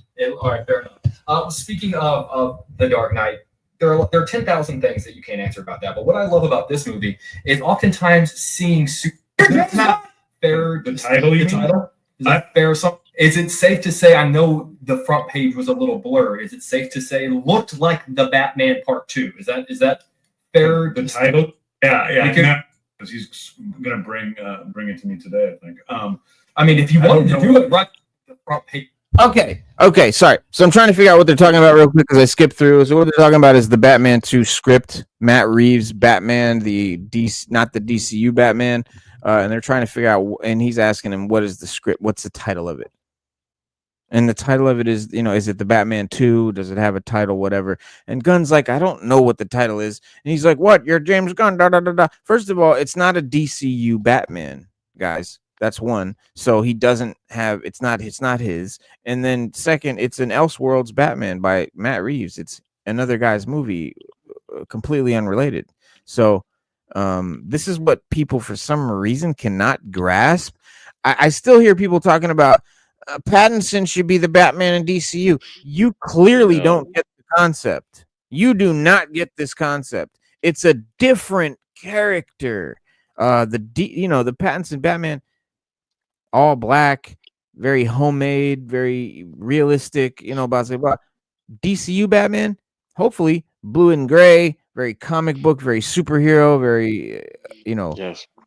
So very different I character. remember he just Also said. much older with a son. Yes. You think you want to see Pattinson with Damian Wayne as his son? What? Fuck. He's already had 3 Robins. No. Yes. Makes Remember sense. he said he's not going for a campy Batman or anything like that. He Right. wants his Batman to be serious, more like the comic. Serious like the comic, but not necessarily realistic. Not necessarily Right. based in reality, just serious. Not goofy or campy, but that doesn't mean that he wants it to be like grounded in reality, like the Reeves Batman. In fact, he decidedly does not, and that's why it's so different from the Reeves Batman, and why Pattinson makes no sense at all, and people don't understand. It's a different character. It was a little blurred. Is it safe to say it looked like the Batman Part 2? Is that fair? The title, you The mean? title? Is that a fair assumption? I have no clue. But you run DC Studios. What do you mean you have no clue? I don't name the movie. You're James Gunn. No, I know, but I didn't. I mean, it's like I don't know what it's called. Fair enough. I don't know what's on the cover of these. All right, fair enough. Speaking of The Dark Knight, there are 10,000 things that you can't answer about that. But what I love about this movie is oftentimes seeing Superman's reaction to things, because he is so human that even though he is Superman, he has a very human reaction to things. What do you think his reaction is going to be the first time he sees a man dressed up as a bat? Well, first of all, we don't know he hasn't already seen a man dressed up as a bat. Bang, bang. So basically, he just said he already knows Batman. That's what I heard. Isn't that what you heard? Exactly what I heard. But That's but what we I already heard. know that the character's already established. I mean, Yeah, but which he confirms, which he's just confirming what he's already been saying. They're already yeah, and established. So they, I'm not going through that. They gotta meet and they gotta love each other. And they gotta have that love-hate relationship at first, and then all of a sudden they become yeah, yeah, buddies. yeah. Come on, we don't need. We don't need that. We don't need Yeah, that. we don't need that. No, we don't want none of that. They already know each other. It's already like the comics and like the cartoons. That's what I want it to be. I want it to be just like the comics and the cartoons. They jump right into it. I don't need all this build up. Because here's the thing, man. These are characters that you should already know everything about. And and honestly, he's really making these movies for the comic fans. And why that's a better idea than what Marvel does by trying to make it for the casual audience or trying to cast this wide net where everyone's going to like it. You know, comic fans be damned. It's because, and I can use several, I could Brad Pitt just did a movie with the Idris, the Idris guy, not Idris Elba, but whatever Idris, the kid from Snowfall, and it's called F1. Yeah, it's F1, yeah. about F1 racing. So if all the race, and it's very authentic, it's very much based in reality, it's supposed to be authentic. They've got a lot of technology. They're showing $150 million race cars. They're with mostly like a computer, like what do you call it, a command center that does most of the fucking work and shit. And like, so if race car drivers see this movie and go, man, that shit's authentic. Man, that shit's just like the real thing. They nailed it. That shit's just like, that feels just like how it really feels. Don't you think the casual fans who don't know shit about race cars are gonna go see it now? Because all the race car drivers told us it was the most realistic and best. Right.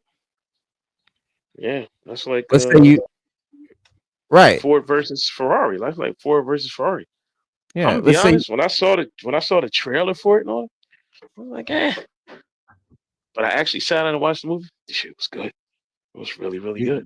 And I didn't you think I you, would like something you, like that. But same thing with race movies. I don't know. I always see them and I don't think I'm gonna like them. so And then when I watch them, my I'm like, point man, that was damn good. my point being, if race car drivers, if real race car drivers in reality tell you Oh yeah. that this movie is Oh, great because it's realistic, that's gonna make you go see it. oh You're yeah. not a race car driver. You don't know shit about race cars, you know, other But we than know right. but we So, know but if race one car movie drivers tell that you that it's good, you're gonna go see it, right?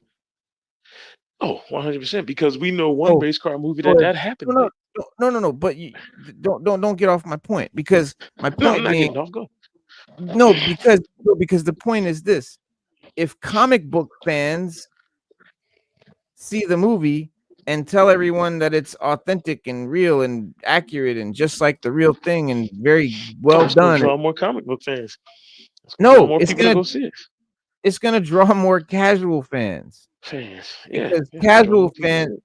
yeah, because now they're like, okay, well, the people that know better are saying this is the shit, right? So it's like that with any genre, but with comics, it's like Marvel, it just went the opposite. And it's weird because with any other genre in Hollywood, that's exactly what they do.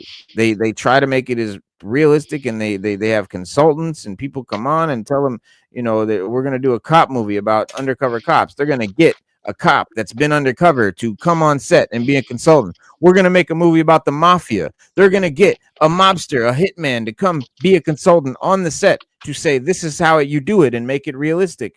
And that way, we the casual people find out that these professionals and these people that are the real people in the business, they've seen it and they say that it's the shit. They say it's real. They say it's legit.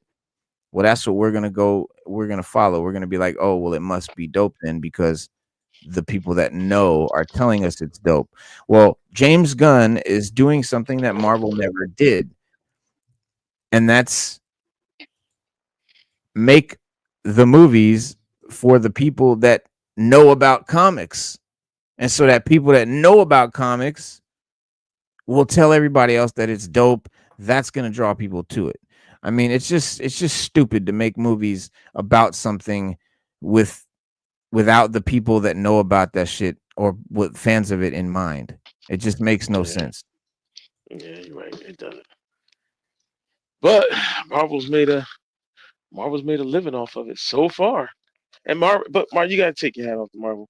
They did draw a lot of casual fans into the superhero genre. Oh, and And now what's your favorite race car movie? Days of Thunder. Oh yeah, Days. I don't think I've seen it. I don't think I saw it. Yeah, I didn't see Listen, it. Yeah, that's a perfect example of what you said. yeah, Because that movie, when you talk about them making it authentic, doing this, doing that, yeah, doing what they got to do, that yeah, movie they did that with. And when race car drivers saw that movie, NASCAR drivers, they went yeah. insane. They were Loved like, it. "Yo, this is yeah," and they were like, "Yo, this is the movie," and it won Academy Awards. Everybody went to see it. Everybody loved it. Mm-hmm. It's a perfect It's like example of what you said. yeah, it's like It literally is a perfect example. it's like Deer Hunter. All the POWs from like Vietnam movies or Vietnam POWs and shit. They saw the movie Deer Hunter and broke down. Motherfuckers like had to leave the theater and shit. Like it was a whole thing, and like they were saying how it's the most realistic portrayal of the Vietnam experience of any movie by far. I've And never seen that movie, and that made people go see that movie. That made I've never seen it. it made that movie a cult phenomenon because of Get that. out of here. You got to see I've it, bro. never It's seen it. Robert De Niro, Oh Christopher no, Walken. I definitely, yeah, I And, definitely want to watch it. I just never seen it. But it's I will say one long as thing. hell.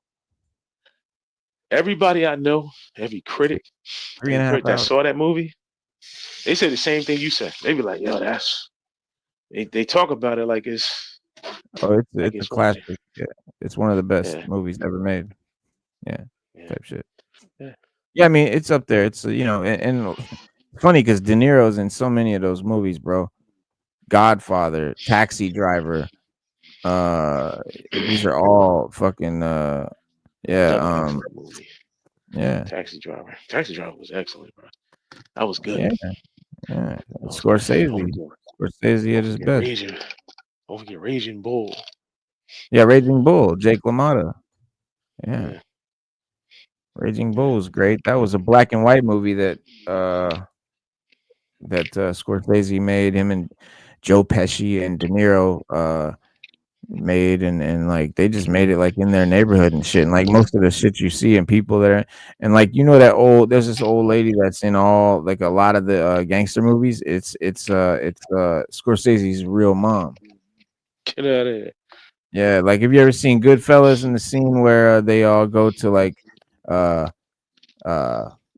Joe Pesci's mom's house in the night? They Yeah. just killed Billy Batts and he's in the trunk and they go to the mom's house. Yeah, she's like showing them their painting and shit. That's Scorsese's real mom. Get out of here. Oh yeah, when Joe Pesci's like, "Mom, I need to borrow this knife." Yeah.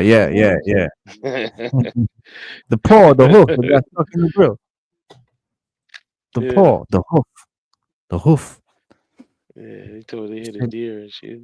Henry, He's what's like, wrong? "Oh, You don't no." talk too much?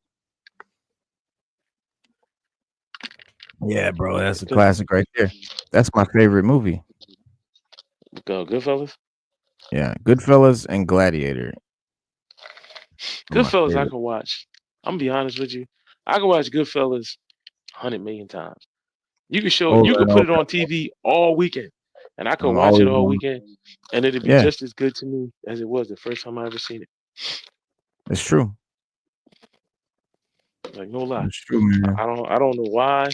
I don't know how, but it just is. It's just one of the best movies I've ever seen. Well, we watched all this for this big payoff, so let's run it one more time here. All right. Well, first of all, we don't know he hasn't already seen a man dressed up as a bat. So Tell me more, James Gunn. But I think that I think that he'd probably see a kindred spirit in that, another crazy person wearing a crazy costume, with a very different intent. You touched on social media, people on social media, and social media plays a big part in this film as well. And a lot of us are pretty hawk-eyed on people who you follow. So the moment you follow someone on Instagram, we go, is that Wonder Woman? Yeah. How much should we read into if you follow a popular female actress? What are their chances that person might be Wonder Woman? 50%. No. That sounded much better than I thought it was going to be. No. Like Adria, I followed Adria, on Instagram, but everybody came out. He just followed her. That means she's Wonder Woman. She'd be a great Wonder Woman, by the way. But she was in a movie that I made, 7 years ago. We've been friends and have known each other since that time. So I followed her then. I didn't just follow her. People just notice these things all the time. James Gunn confirms Adria as Wonder Woman. Man, I got to tell you, as someone, listen, I love my dog more than anything in the world. She's a shelter girl up into crypto in this movie. And any folks you love animals, they have. I've killed so many people that people love in movies that the stakes are always there and you never know what I'm going to do. So when crypto's in danger, people, crypto's in danger. A bit of a nerdy question, because you have such a beautiful score in this movie, and there are those really great moments that you choose to just very, very subtly bring in John Williams. Absolutely. How do you decide whether or not a moment is worthy to bring in John Williams? It was a delicate balance, and we talked a lot about with John Murphy and Dave Fleming, the composers, about where that would be used. I really wanted to have original score in there, which we have plenty. We have a beautiful love theme by John and all sorts of stuff. But also, I wanted to use the Williams theme, but you reuse different pieces of it at different times, break it down, bring it back up again. And I think that both those two guys did an amazing job. I love that. Really quick, one last. That's dope because that's what gives it that authentic. That's what makes it feel like epic and Superman. Dun, dun, dun, dun, dun. You need that.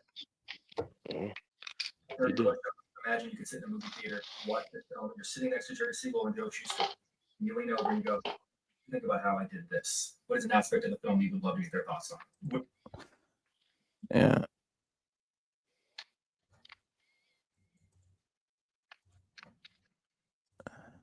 What are you munching on, bro? Nothing actually. I was getting dressed for work.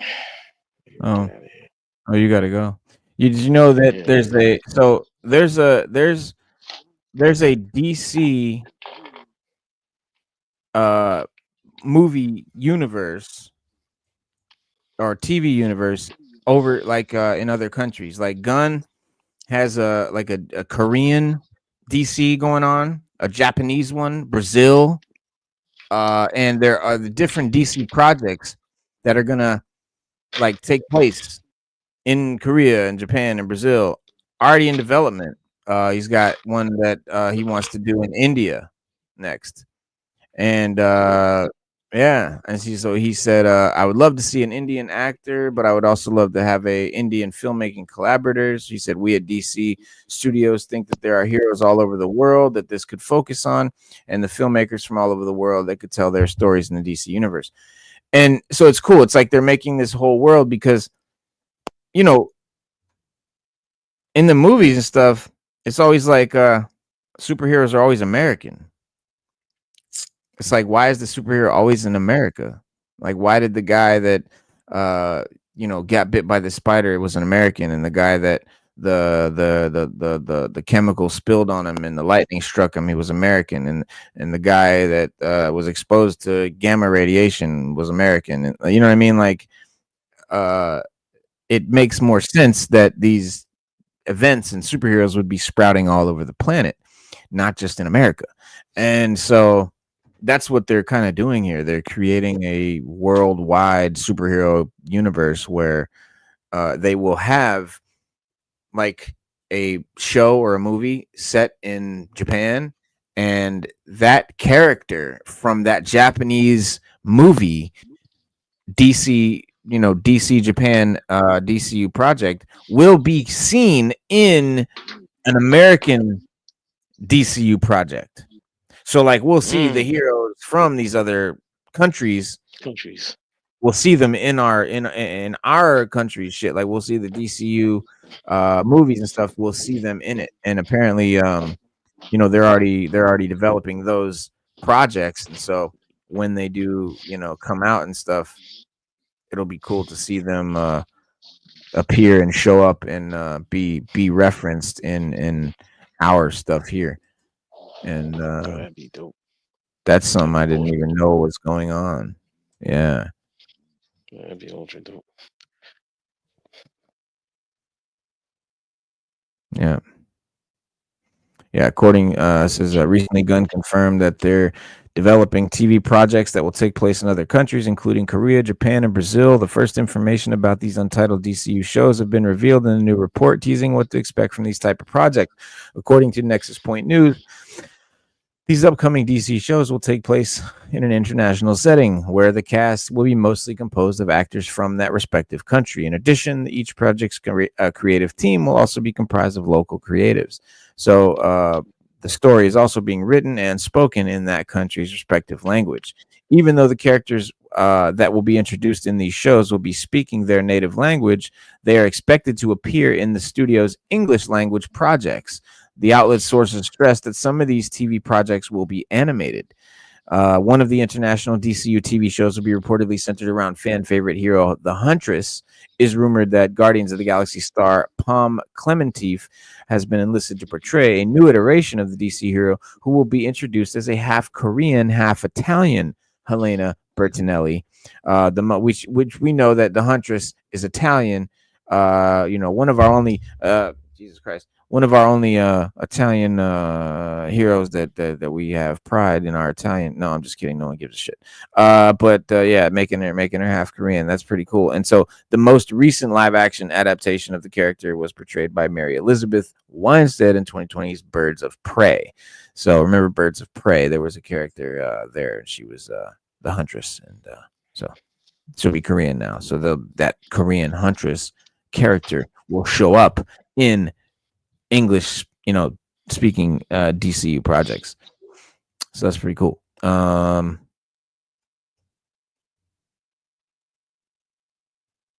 Lex Luthor and Joker. Oh, Nicholas Hoult wants Lex Luthor and Joker to team up at some point after Superman and, maybe like a Batman. And honestly, that would be so cool if Batman and Superman team up and Joker and Lex team up. That would be straight out of a comic. They do that shit in the comics, just as corny as it sounds, and it's so cool. I would love to see that. Obviously, it's just something that Nicholas Hoult wants to happen, but it's not anything that anyone's talking about doing. But that would be dope, and it could happen. It could definitely happen because we will see Superman and Batman doing things together eventually in this. Maybe it's 8 years from now. 5, 7, 8 years from now, whatever, but it could happen. Because if you remember, I mean, the MCU has been around, bro. That's just been around since like 2008. No longer than that. Yeah, it's almost 20 years old. It's actually been around since Blade. So we can. Well, no, the MCU technically starts with the. Oh, you mean like the linking of the linking of the movies? Yeah. MCU. I thought it started with. Yeah, I thought it started with Iron Man. Well, no, it technically starts with the Hulk with not Eric Bana, the Ed Norton Hulk, because at the end of that movie, Tony Stark Iron Man walks up to Thunderbolt Ross and says, "We're putting a team together," and shows him the Avengers folder and shit. Yeah. So that's where it starts in that movie. Then they recast. That's why Mark Ruffalo is a recasting of the Hulk. Ed Norton was the original MCU Hulk. Yes, he was. But Mark Ruffalo turned he just turned the role down. Had he not?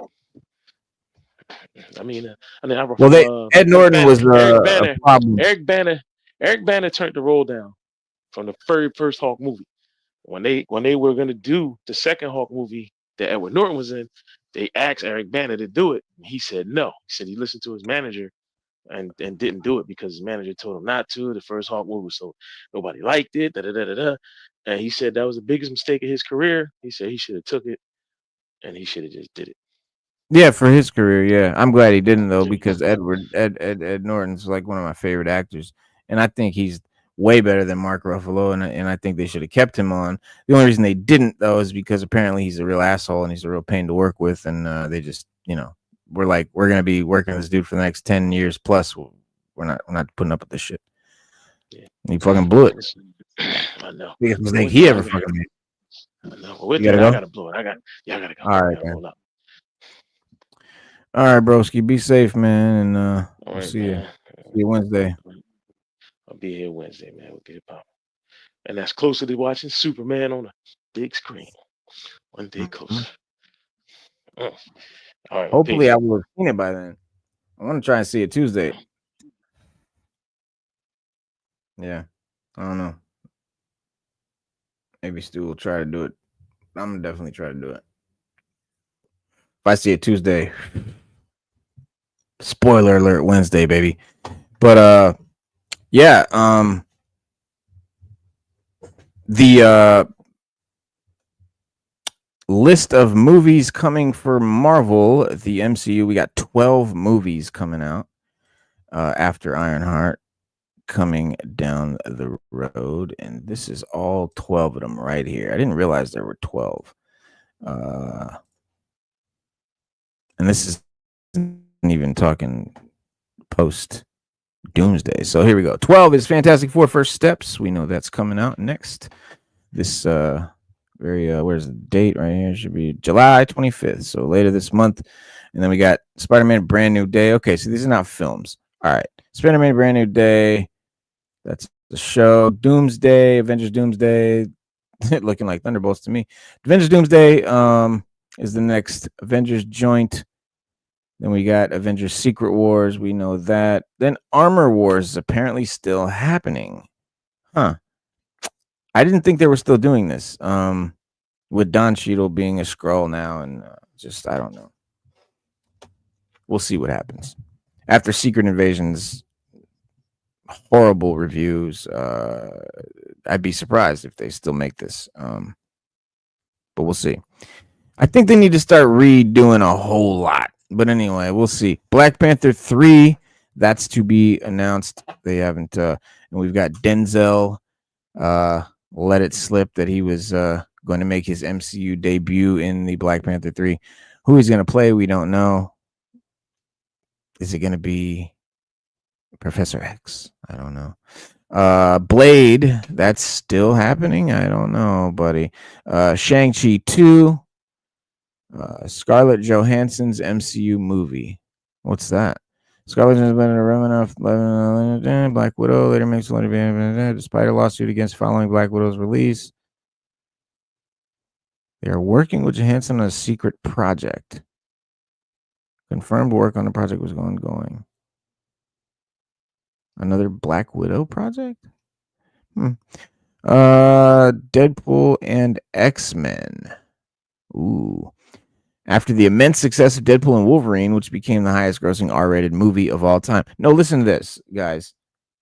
Not the highest grossing R-rated comic book movie of all time. Not the highest grossing comic book movie of all time. The highest grossing R-rated movie of all time.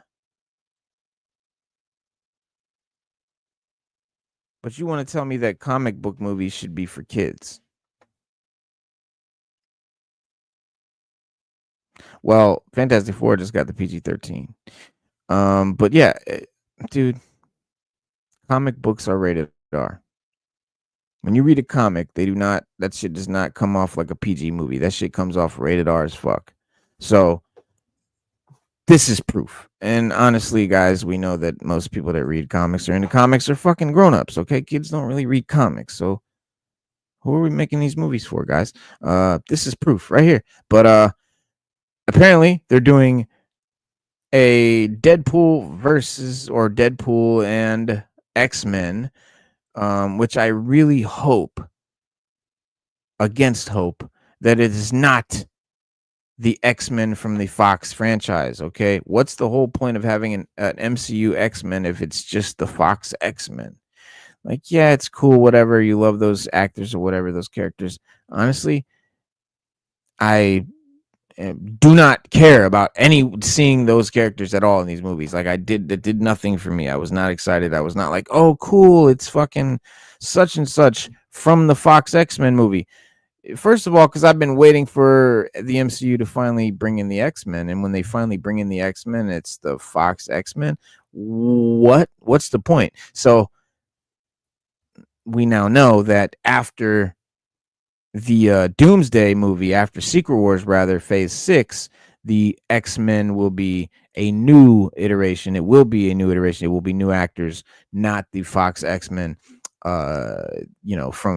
So because it'll be a different universe, right? This is multiversal shenanigans. That's why we have Fox actors, Fox versions of characters in the MCU now. But Phase 6 may connect, the MCU reboot here, saying here, to this Deadpool joint, which would be cool. I would love that more than anything. I think X-Men being rated R is like one of the best things I've ever heard in my life. But I also hear what they're saying here, and I think it's very likely it will be the Fox X-Men, just because Deadpool has a connection to the mutants that he had in Fox X-Men. But man, to me, it would save the X-Men, because I think the biggest problem with the X-Men in Phase 6 is going to be the characters themselves. We know Kamala Khan is a main character in the X-Men. She's not even an X-Men. She's an Inhuman in the comics. So I don't like, why are we doing that? And then we're talking about Kitty Pryde, played by Bella Ramsey, who's in the Last of Us show. Everyone loves her. Everyone was raving. Everyone loved the fact that they cast her for Ellie in that show. Everyone all over the internet was saying how much they loved that casting. That's all anyone could talk about, is how much they loved Bella Ramsey as Ellie. Last of Us.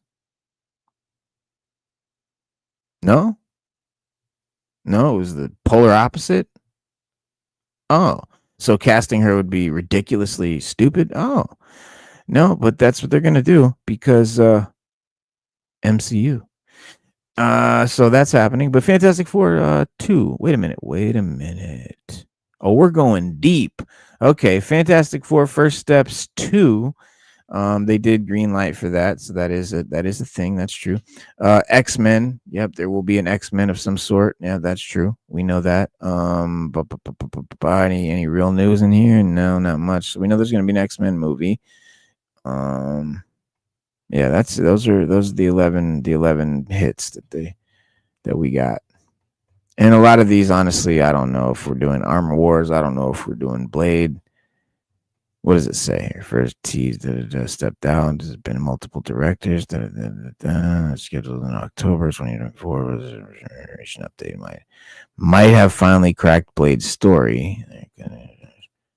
Really? When did this happen? June 23rd.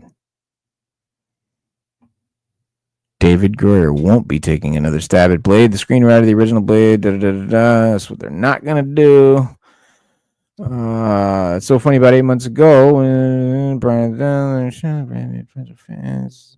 I want to say reach out to Marvel offering services, made a new Blade movie.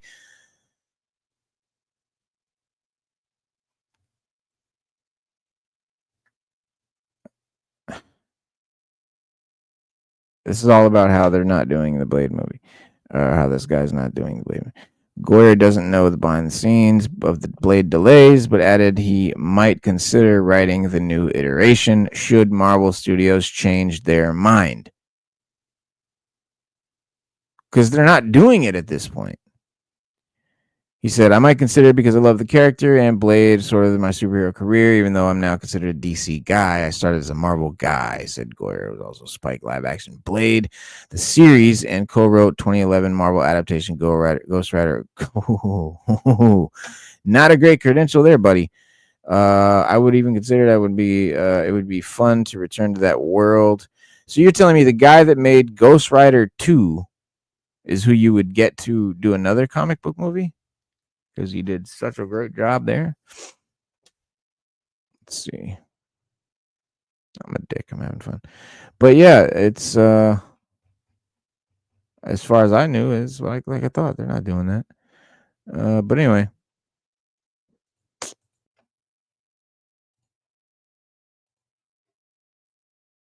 You are not mistaken. That is true. They will definitely have a new cast come phase 6. Because, well, new and already known. Like I said, Kamala Khan. There's a list. There's a list of already established mutants for the MCU right now that make up a lot of the team that they'll be portraying. But man, I would just love to see like a Jonathan Hickman X-Men story adapted, but sadly the MCU is not run by James Gunn, and so it's not going to be respecting the comic book writers' versions of the stories or the characters. The MCU, admittedly, and we have to accept it, this is what they do. The MCU is its own comic book thing. They don't adapt comic book stories. Like and they always do this. Like we always see like, oh, they're getting ready to do this story, and then that comic book shoots up in value. They don't really do it though, do they? They take like some things from that story, and then they also take shit from another story and another story, and they put it all in. I mean, from different eras. They'll take shit from the 50s and put it in with something from the 80s, and they'll mash it all in one movie. No problem.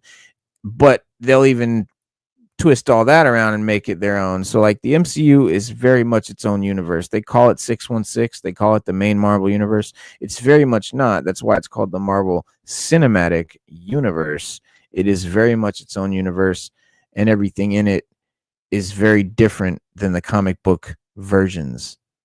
And they've done that on purpose. They're proud of it.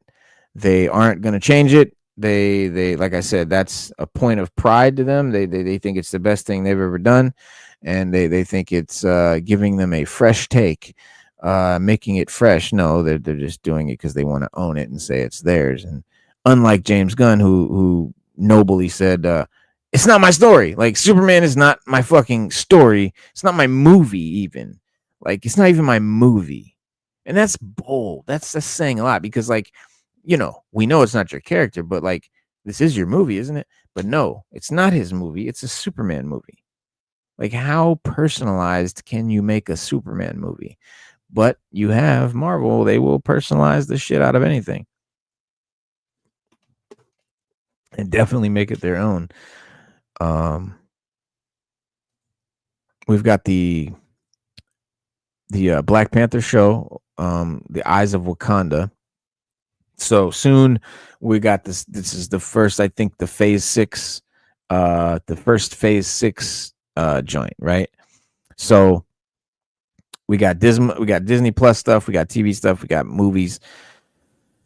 And so after Ironheart sort of closes phase 5, the MCU, the 6th phase begins on streaming with Eyes of Wakanda, and which is the animated Black Panther spinoff. It's a prequel, and so it's following the warriors of Wakanda as they scour the world and retrieve vibranium effects from here and there and different artifacts and things. And so Marvel recently confirmed some record-breaking news about Eyes of Wakanda, which is simply the show takes place in 1260 BC, which is the record that it's the earliest time period Marvel has ever explored in any Disney Plus show.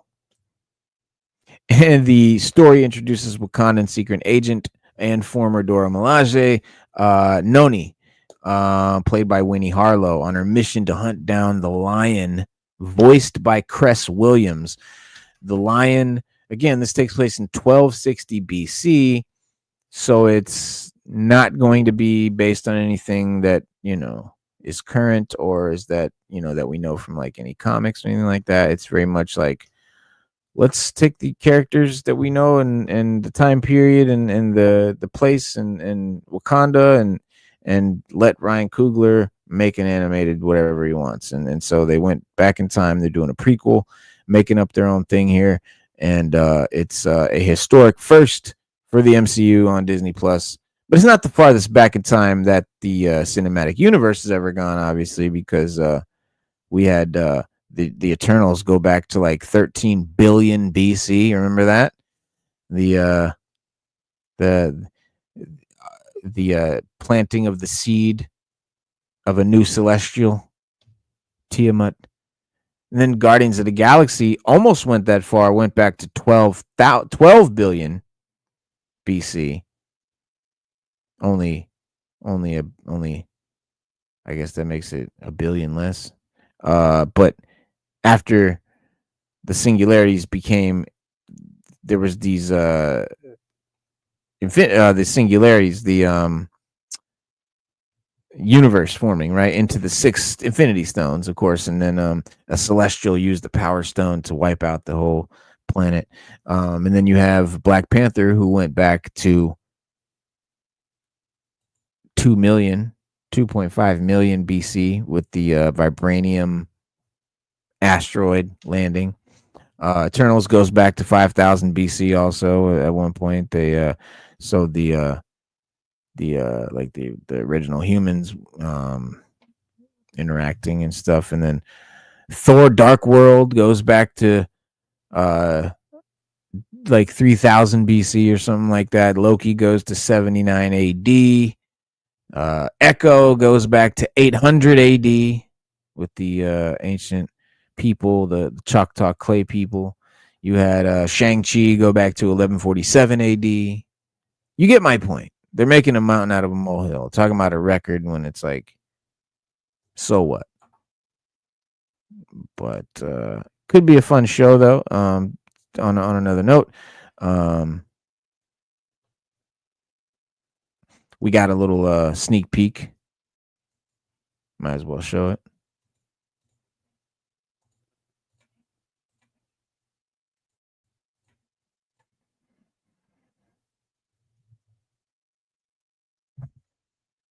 Ironheart, I just finished last night, and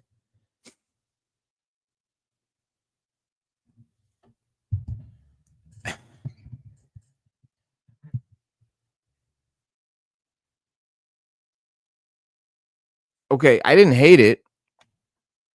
That's number one. I know a lot of people hated it. I didn't hate it. It was, I don't think it aged well. I think it was made in 2022, right, which was around the time of when Marvel was at its, worst, doing dumb shit and getting worse. And then it was shelved, and then they doctored up some things and brought it back. But essentially, I don't think aged well. I think it's very much part of that the post Endgame, pre Deadpool Wolverine Marvel that caused so much pain. And so it didn't, I think it's very much of that time, but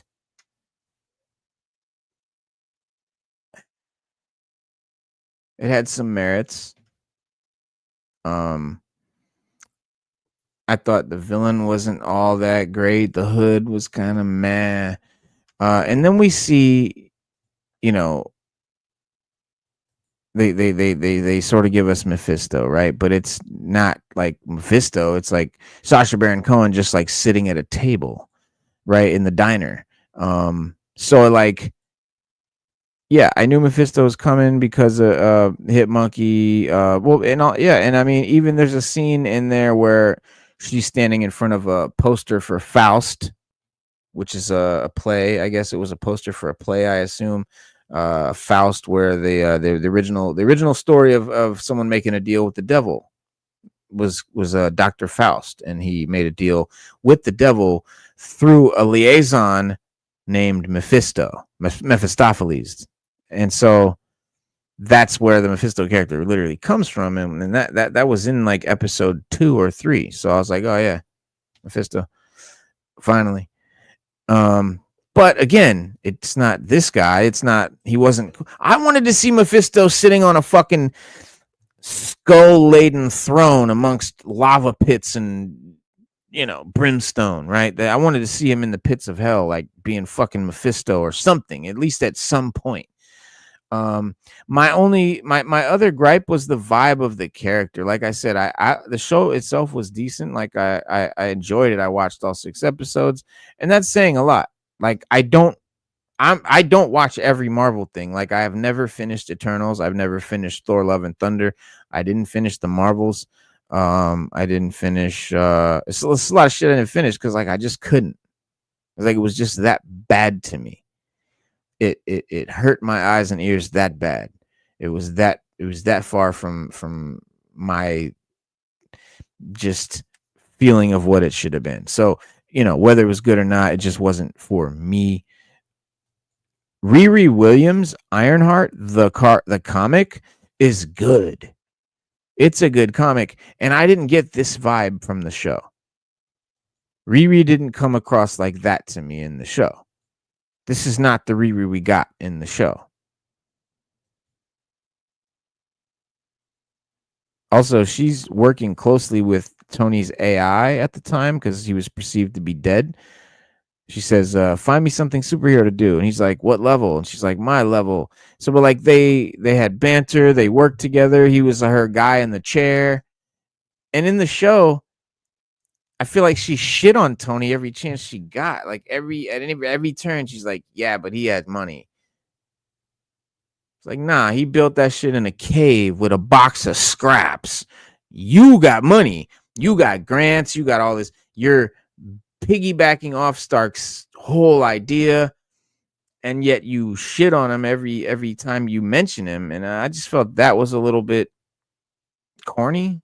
Like that was just like, it's not really realistic. It's not. First of all, it's not what she would do, and it's not what she did do. And just, But Riri is dope. Riri's dope. And that said, like the version on the show was cool, and I liked her. My only gripe was it wasn't this Riri Williams. It wasn't the character from the comic. And that's always going to be my gripe. I don't care how good a thing is, how good a show is. If it's not recognizable as the comic, I'm not going to like it as much just because of the fact that I'm watching it for that reason. When I see an adaptation of something, I'm watching it to recognize something from what they're adapting, right? When you read a novel and you find out they're making that novel into a movie, you don't go see that movie because it's going to be totally different than the novel. You go see it because you want to see that novel played out on screen. And it's the same thing with comics. Why would it be any different? It's the same thing with video games. Look how mad people were at the casting of Last of Us when the actress that they cast in Last of Us is a phenomenal actress, but she doesn't look or resemble anything like the character from the game that they know. So they don't recognize. Same thing, Pedro Pascal. He doesn't resemble or seem anything like the character from the game. But it's Pedro Pascal. He's fucking dope. He's an amazing actor. And Bella Ramsey, she's dope. She's an amazing actor. And they made this phenomenal show. I never played the game, Last of Us. Never. Didn't know what the characters looked like or anything. So when I watched the show Last of Us, I loved it because I was coming from a fresh perspective. I wasn't expecting anything. I didn't want it to look like, I didn't want to recognize. And it wasn't like, man, I hope it, I didn't want to, it wasn't like I was trying to see something that I loved adapted. And so I was able to enjoy it. But it works the same in the opposite direction. I won't be able to enjoy it if it is adapting something that I know. And I think that people who adapt things should do it like James Gunn. This isn't my thing. I'm just adapting it to live action. And that means that we're gonna see shit we recognize. Like I took my son to see the Sonic movie, and he was hype, bro. He was hype. He was like 19. He grew up. He was a kid, like he was little with Sonic, and like he grew up with Sonic as a little kid. So it was hype for him. Like he loved that character. And when shit happened in the movie that also happened in the game, he would get excited. He would be like, "Oh shit!" Like that. And I seen because he would have this argument. We'd have this kind of, he's like, "Why are you so, with Marvel movies? It's like, why are you so concerned with it being comic accurate? Like, why is that so important and shit?" And a lot of people don't get why that's important. And if you're not a fan of something, you won't get why that's important. And the reason that it's important is simple. I want to see the thing that I love adapted. I want to see something I recognize on the screen. That's what it boils down to. I just want to be watching it and be like, "Oh, I recognize that. Oh, that's from or that's from or I remember when he did that." Like, that's what's fucking great about it. And you take all that shit out of it, like Marvel tends to do. And it's like, well, what am I watching? Like, I'm waiting for something I recognize and I don't see it. And so it's like cool if you are the casual audience who doesn't read comics and that's who they make the movies and shows for, because they know that the comic audience, this is how they think. And this is a stupid way to think. I'll tell you why, but this is how they think. They think, well, the comic fan base is a small fan base. The American population, well, that's huge. Well, let's cast that net. We want the average moviegoer. We want everybody. Why would we only focus on this little group of people? Sounds good. Probably looks good on paper too. But when you remember the race car analogy that I'd said a few minutes ago, if all the comic fans are telling the casual audience this sucks, it's not like the comics, this is not how it is, this isn't, it goes the same way. Like, if comic fans of a character like, "Yo, they fucking nailed it coming out of theater. Oh shit, that shit was hype. That shit was just like da. Yeah, bro, that shit was like looking at the comic in live action." Like that's what, that reaction will bring the casual audience. Like, do you think that Days of Thunder was a mega box office hit because only race car fans watched it? No. People who never saw a race car in their life watched that movie because it made that many sales, so it's inevitable, it's a fact that had to happen. That means most people that saw it were casual people who aren't race car drivers, especially, or even fans of race car watching. This is sport, right? So point being, you don't try to please everyone with a movie. If they tried to please everyone with the race car movie, they would realize, well, a lot of people don't like NASCAR. Which is true. A lot of people don't like NASCAR for a lot of reasons. Well, if they catered to all those reasons in the NASCAR movie, they would ruin it for NASCAR fans and NASCAR drivers and NASCAR pit crews, right?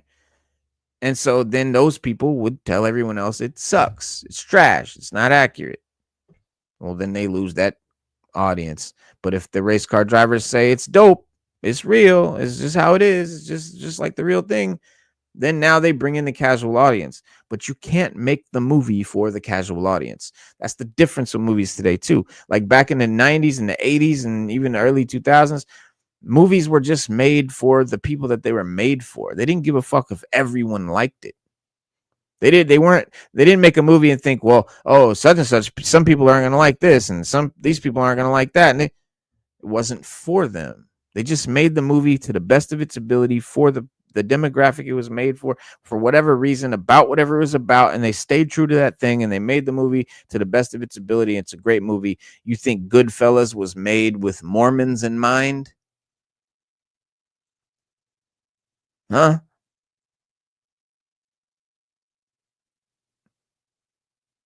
They just made Goodfellas for gangsters. And everyone loves it. Because gangsters said that shit is real. And that's why the Marvel casting of the wide net theory is stupid. It goes the same way. But they don't think it does because they don't take comic books seriously. They don't think it's legit. And the reason being is because historically comic books in Hollywood have always haven't been like oil and water. Comic book movies have never done well historically until Blade. And that's when Marvel was like, oh, there is a way to do this. Because Blade wasn't hokey. He wasn't wearing a leotard. I'll tell you something else. It was rated R. And dog, you have to make these movies rated R, bro. You have to. Because that's the only way you're going to be able to be accurate. Because comic books pretty much are rated R.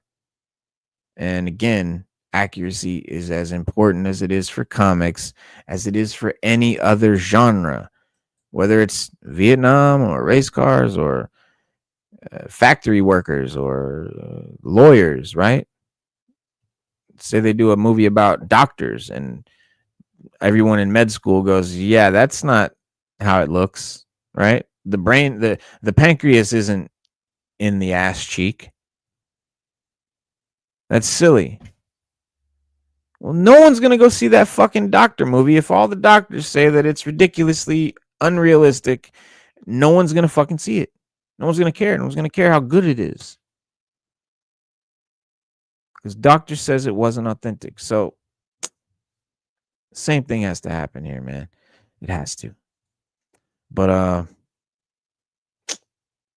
that being said,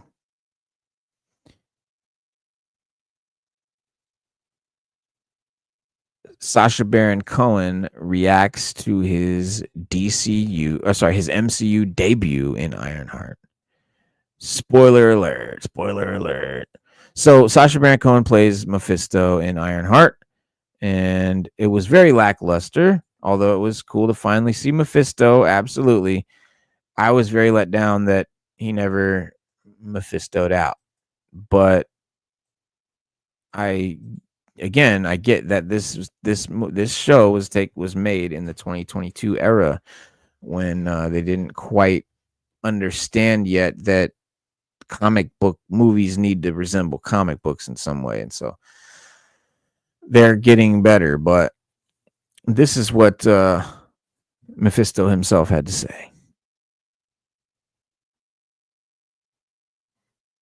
Although Thorne's Riri Williams initially thanks to Baron Cohen is none other than cosmic entity Dormammu, he reveals he is in fact Mephisto. Oh, initially Riri thinks it's Dormammu because of the other Strange Academy character. The revelation shocked fans. In a playful post on social media, Baron Cohen shared a brief video of his character with the caption, "The devil's in the details." He says, "I go by a lot of names. Mephisto." He just says I'm Mephisto. It's unclear what role Baron Cohen's Mephisto will have in the MCU going forward. And that's the thing too, man. It's like all this stuff that happened in Ironheart, guys, that's it. Like it's like a DCEU. It's a dead universe.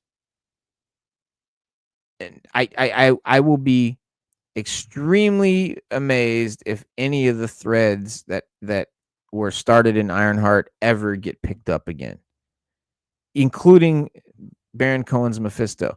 Will we see Mephisto again? I guarantee it.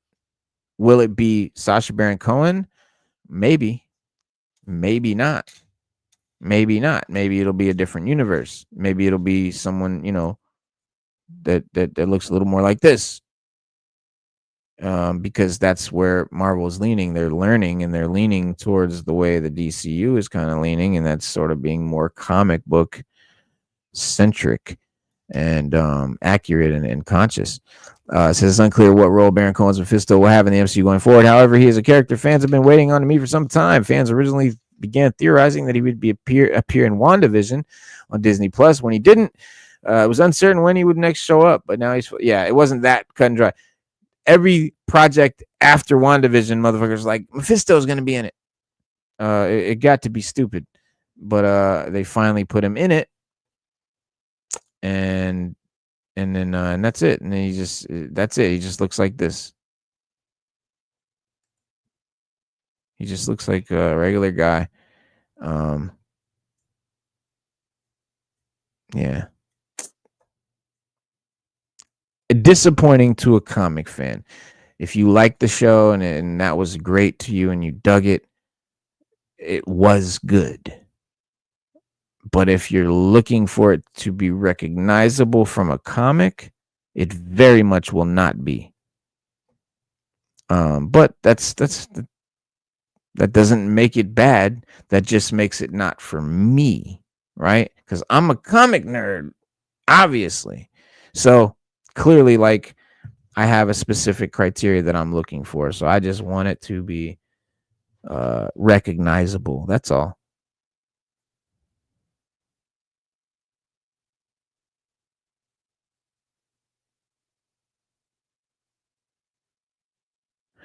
Oh, so yeah, apparently there was a complaint about the DCU Superman by someone that they posted it and then took it down. This is what Stu Dog was talking about. I just seen the thing. They said it was too cartoony or like a comic book. You mean the comic book movie was like a comic book? And that's a problem for you? See, here's the thing. Don't go see it then. If you're not a fan of comic books, what are you doing? Like, it's a comic book movie. No. Of course. Mephisto can change. He can look however he wants. I'm not saying it's crazy that he looked like that or he didn't look accurate. That's not at all what I'm saying about that. I'm just saying that I was hoping to see a more Mephisto-y version of Mephisto. I wanted to see him Mephisto out. I know that he'll become human form to come to Earth and like deal with people and talk to people. It does that in the comics all day long. So that's very comic accurate. Definitely not saying that the Mephisto in Ironheart was not comic accurate. I'm just saying, like, I wanted to see his ass look like Mephisto at least once in the thing. But yeah, I said it was too much like a comic book. So that's great news to me. Like, that's great news. I love to hear that. I want it to be just like a comic book. I don't care. I'm not a big Superman movie fan personally. I wasn't a fan of Superman at all until Man of Steel. I love the Man of Steel version of Superman. I love that movie. That movie made me be able to enjoy like a Superman movie without just being bored out of my mind. Because he was just always this goody dude that was infallible and there was no other characters around. It was always weird to me, like, that Superman was the seemingly only superhero that people on Earth had ever heard of. And I'm like, why are people so baffled that there's this guy Superman? What about Green Lantern? Where's the Flash? They never heard of Batman? The fuck's going on here? And that's because in the movies, it was a Superman movie about the character Superman, very much so. Not a comic book movie, not about comic characters. And that's why they never really resonated. This is going to be about the comic book Superman. That's it. That's the only difference. These are the movie Supermans. This is the comic book Superman adapted in live action. That's why some people aren't going to like this movie. Some people are not going to like this movie. Casual fans and regular Superman fans and people who probably have like Christopher Reeves posters and statues all over their house and they never cracked a comic book in their life. They love Superman, Christopher Reeves, Superman, and all that shit. And they probably love the other movies and shit. They're probably not going to like this movie. Like, I know a hardcore Superman fan who already told me, like, he's not even going to see this movie. So it's not so much for Superman fans as it is for comic fans. And that's what I love about it. And that's what I love about the DCU. And that's why I think the DCU is going to be more enjoyable than the MCU. And I'm a Marvel guy. That's a crazy statement for me, because I'm a Marvel guy through and through. DC was never my bag. That being said, in a weird way, also, Batman is my favorite superhero, and Joker is my favorite villain. But I'm definitely a Marvel guy, and the X-Men are my favorite. And it's like I say Batman's my favorite superhero, but like so is Cable and Wolverine. It just depends on like my mood. Goodfellas is my favorite movie, so is Gladiator. They couldn't be any different. They couldn't be any more different from each other. But it just depends on. I'm a Gemini. Maybe that's what it's all about. Duality. I got these two sides, whatever. But yeah, that's how I get down. There's a new Captain America who's a beast. He's a beast. Way bigger than Steve Rogers. He's 6'9" or no, 6'8". Sorry. Steve Rogers is 6'4", which is, a tall average guy height. This guy is literally 6'8". He's NBA status and he's beef. He's bulky as shit. He's bulky and tall. Very, very rare to see someone bulky and tall. But this dude's huge. He's massive, massive. And he's officially tough and bigger than Steve Rogers. They made sure of it. And this is my boy too, Chip Zdarsky, one of my favorite authors in comics, up there with Al Ewing and Jonathan Hickman and them. But they got a new Captain America #1. It's a new Captain America #1 coming out in September, I believe. And so this guy's name is David Colton. And by showing him there with his shield and shit. But however, the publisher has now released full sketches, variant covers, preview pages, and everything from Captain America #2 that's going to feature this new Captain America and show him standing side by side with Steve Rogers. And so this is what those look like here. I'm getting ready to show you. Check it out.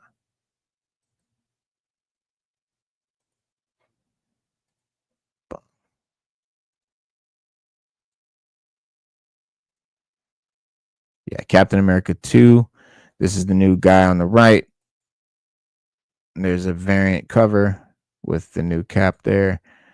There's the new cap here, walking away from some battle damage in the background. Yeah. He's very large. Let me see. Let me put a thing here. There you go.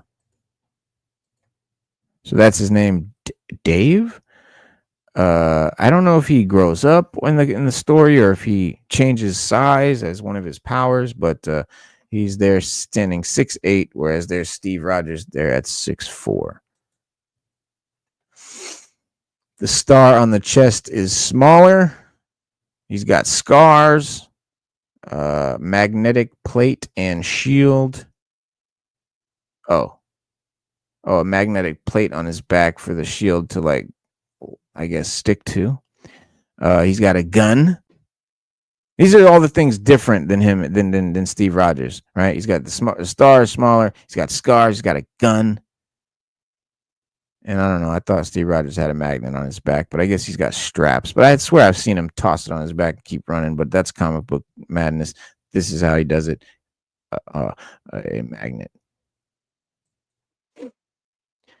Yeah, this dude's huge. I can't wait. I'm gonna fuck with it. I'm not a Captain America guy per se. Like I've never. He falls into the Superman Boy Scout kind of always infallible, but very much not lately. And once I read the Hydra, Steve Rogers and stuff, they started to make Captain America pretty cool and really interesting and stuff. And so he's cooler now to me than he was when I was younger. Much cooler. And Steve has always been. It says Steve Rogers has always been exceptionally tall. After taking the super soldier serum, he grew up to 6'4" rather. David Colton is the new Cap. Is even more impressive, standing at 6'8", which makes him an absolute giant in terms of height. It says that it was revealed that in a character sketch that placed him side by side to Rogers, he was 6'8". The sketch also included an outline of a supposedly younger David who stood at 5'4", offering a striking visual comparison that emphasizes how large these heroes are compared to an average-sized human.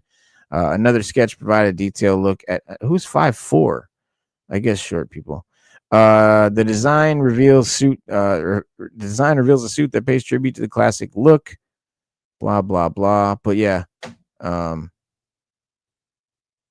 also it's not the traditional red, white, and blue. It's more of a turquoise, like greenish. It's weird. It's like a greenish. So they're swapping that blue for like a greenish color.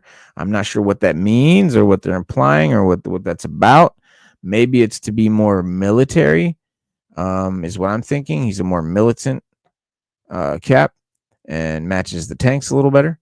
But everything we know about him so far is like, in addition to his character design, the brief glimpse that we've got of him in part 1 and Captain America #1 revealed that he's a Captain America lost to time, coming to life in a post 9/11 world.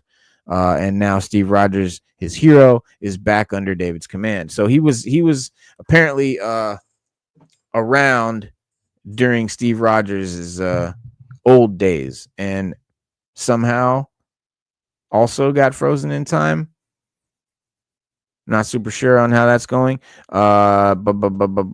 This sets up Marvel's exploration of a modern day Captain America. Is he modern day if he's from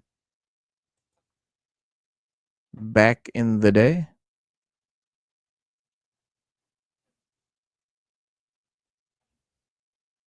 Oh, wow, even Cap looks mad different. Yeah. Captain America versus Doctor Doom. Yeah, that starts right off in Captain America #1. I'm definitely gonna have to get this. I don't have it yet. Where is Captain America #1? I don't think it comes out yet. It doesn't come out till like September. And then 2 comes out in October, maybe. I think it said November actually, which is weird.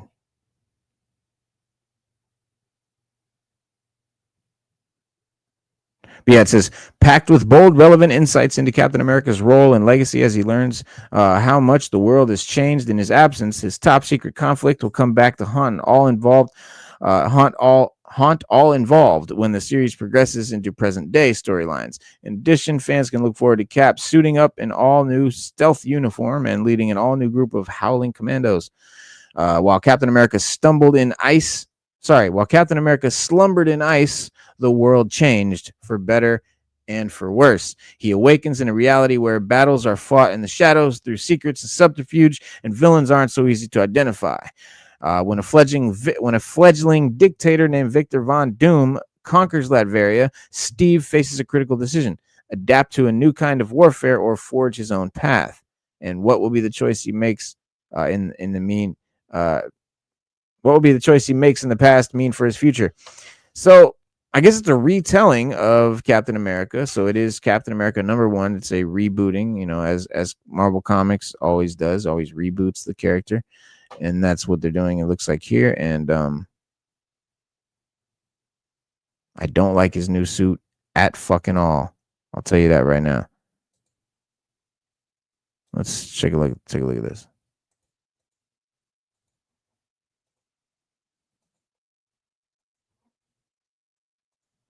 That's his regular suit there on the left, of course. And over here on the right, this is his new suit.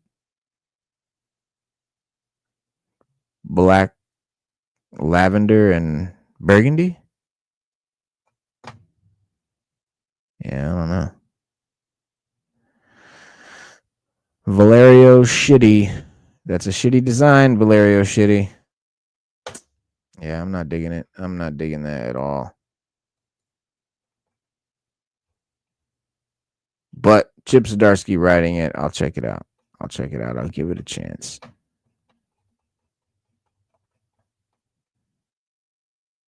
That's a cool picture.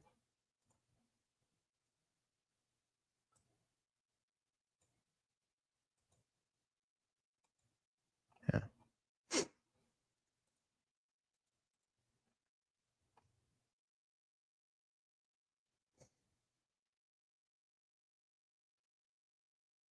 But yeah, when we come back on Wednesday, hopefully we'll be talking about the new Superman movie. But we will have some some in hand GI Joe things to talk about and show you guys, so that'll be cool too as well. We will be talking about some Star Wars coolness, and even some Game of Thrones spin-off goodness, and all that good stuff. But other than that, guys, man, be safe. Hit that like button, subscribe, all that good stuff helps out the algorithm. Leave a comment, and we'll see you guys every Wednesday and every Saturday at 7 p.m. And don't forget, be water, my friend.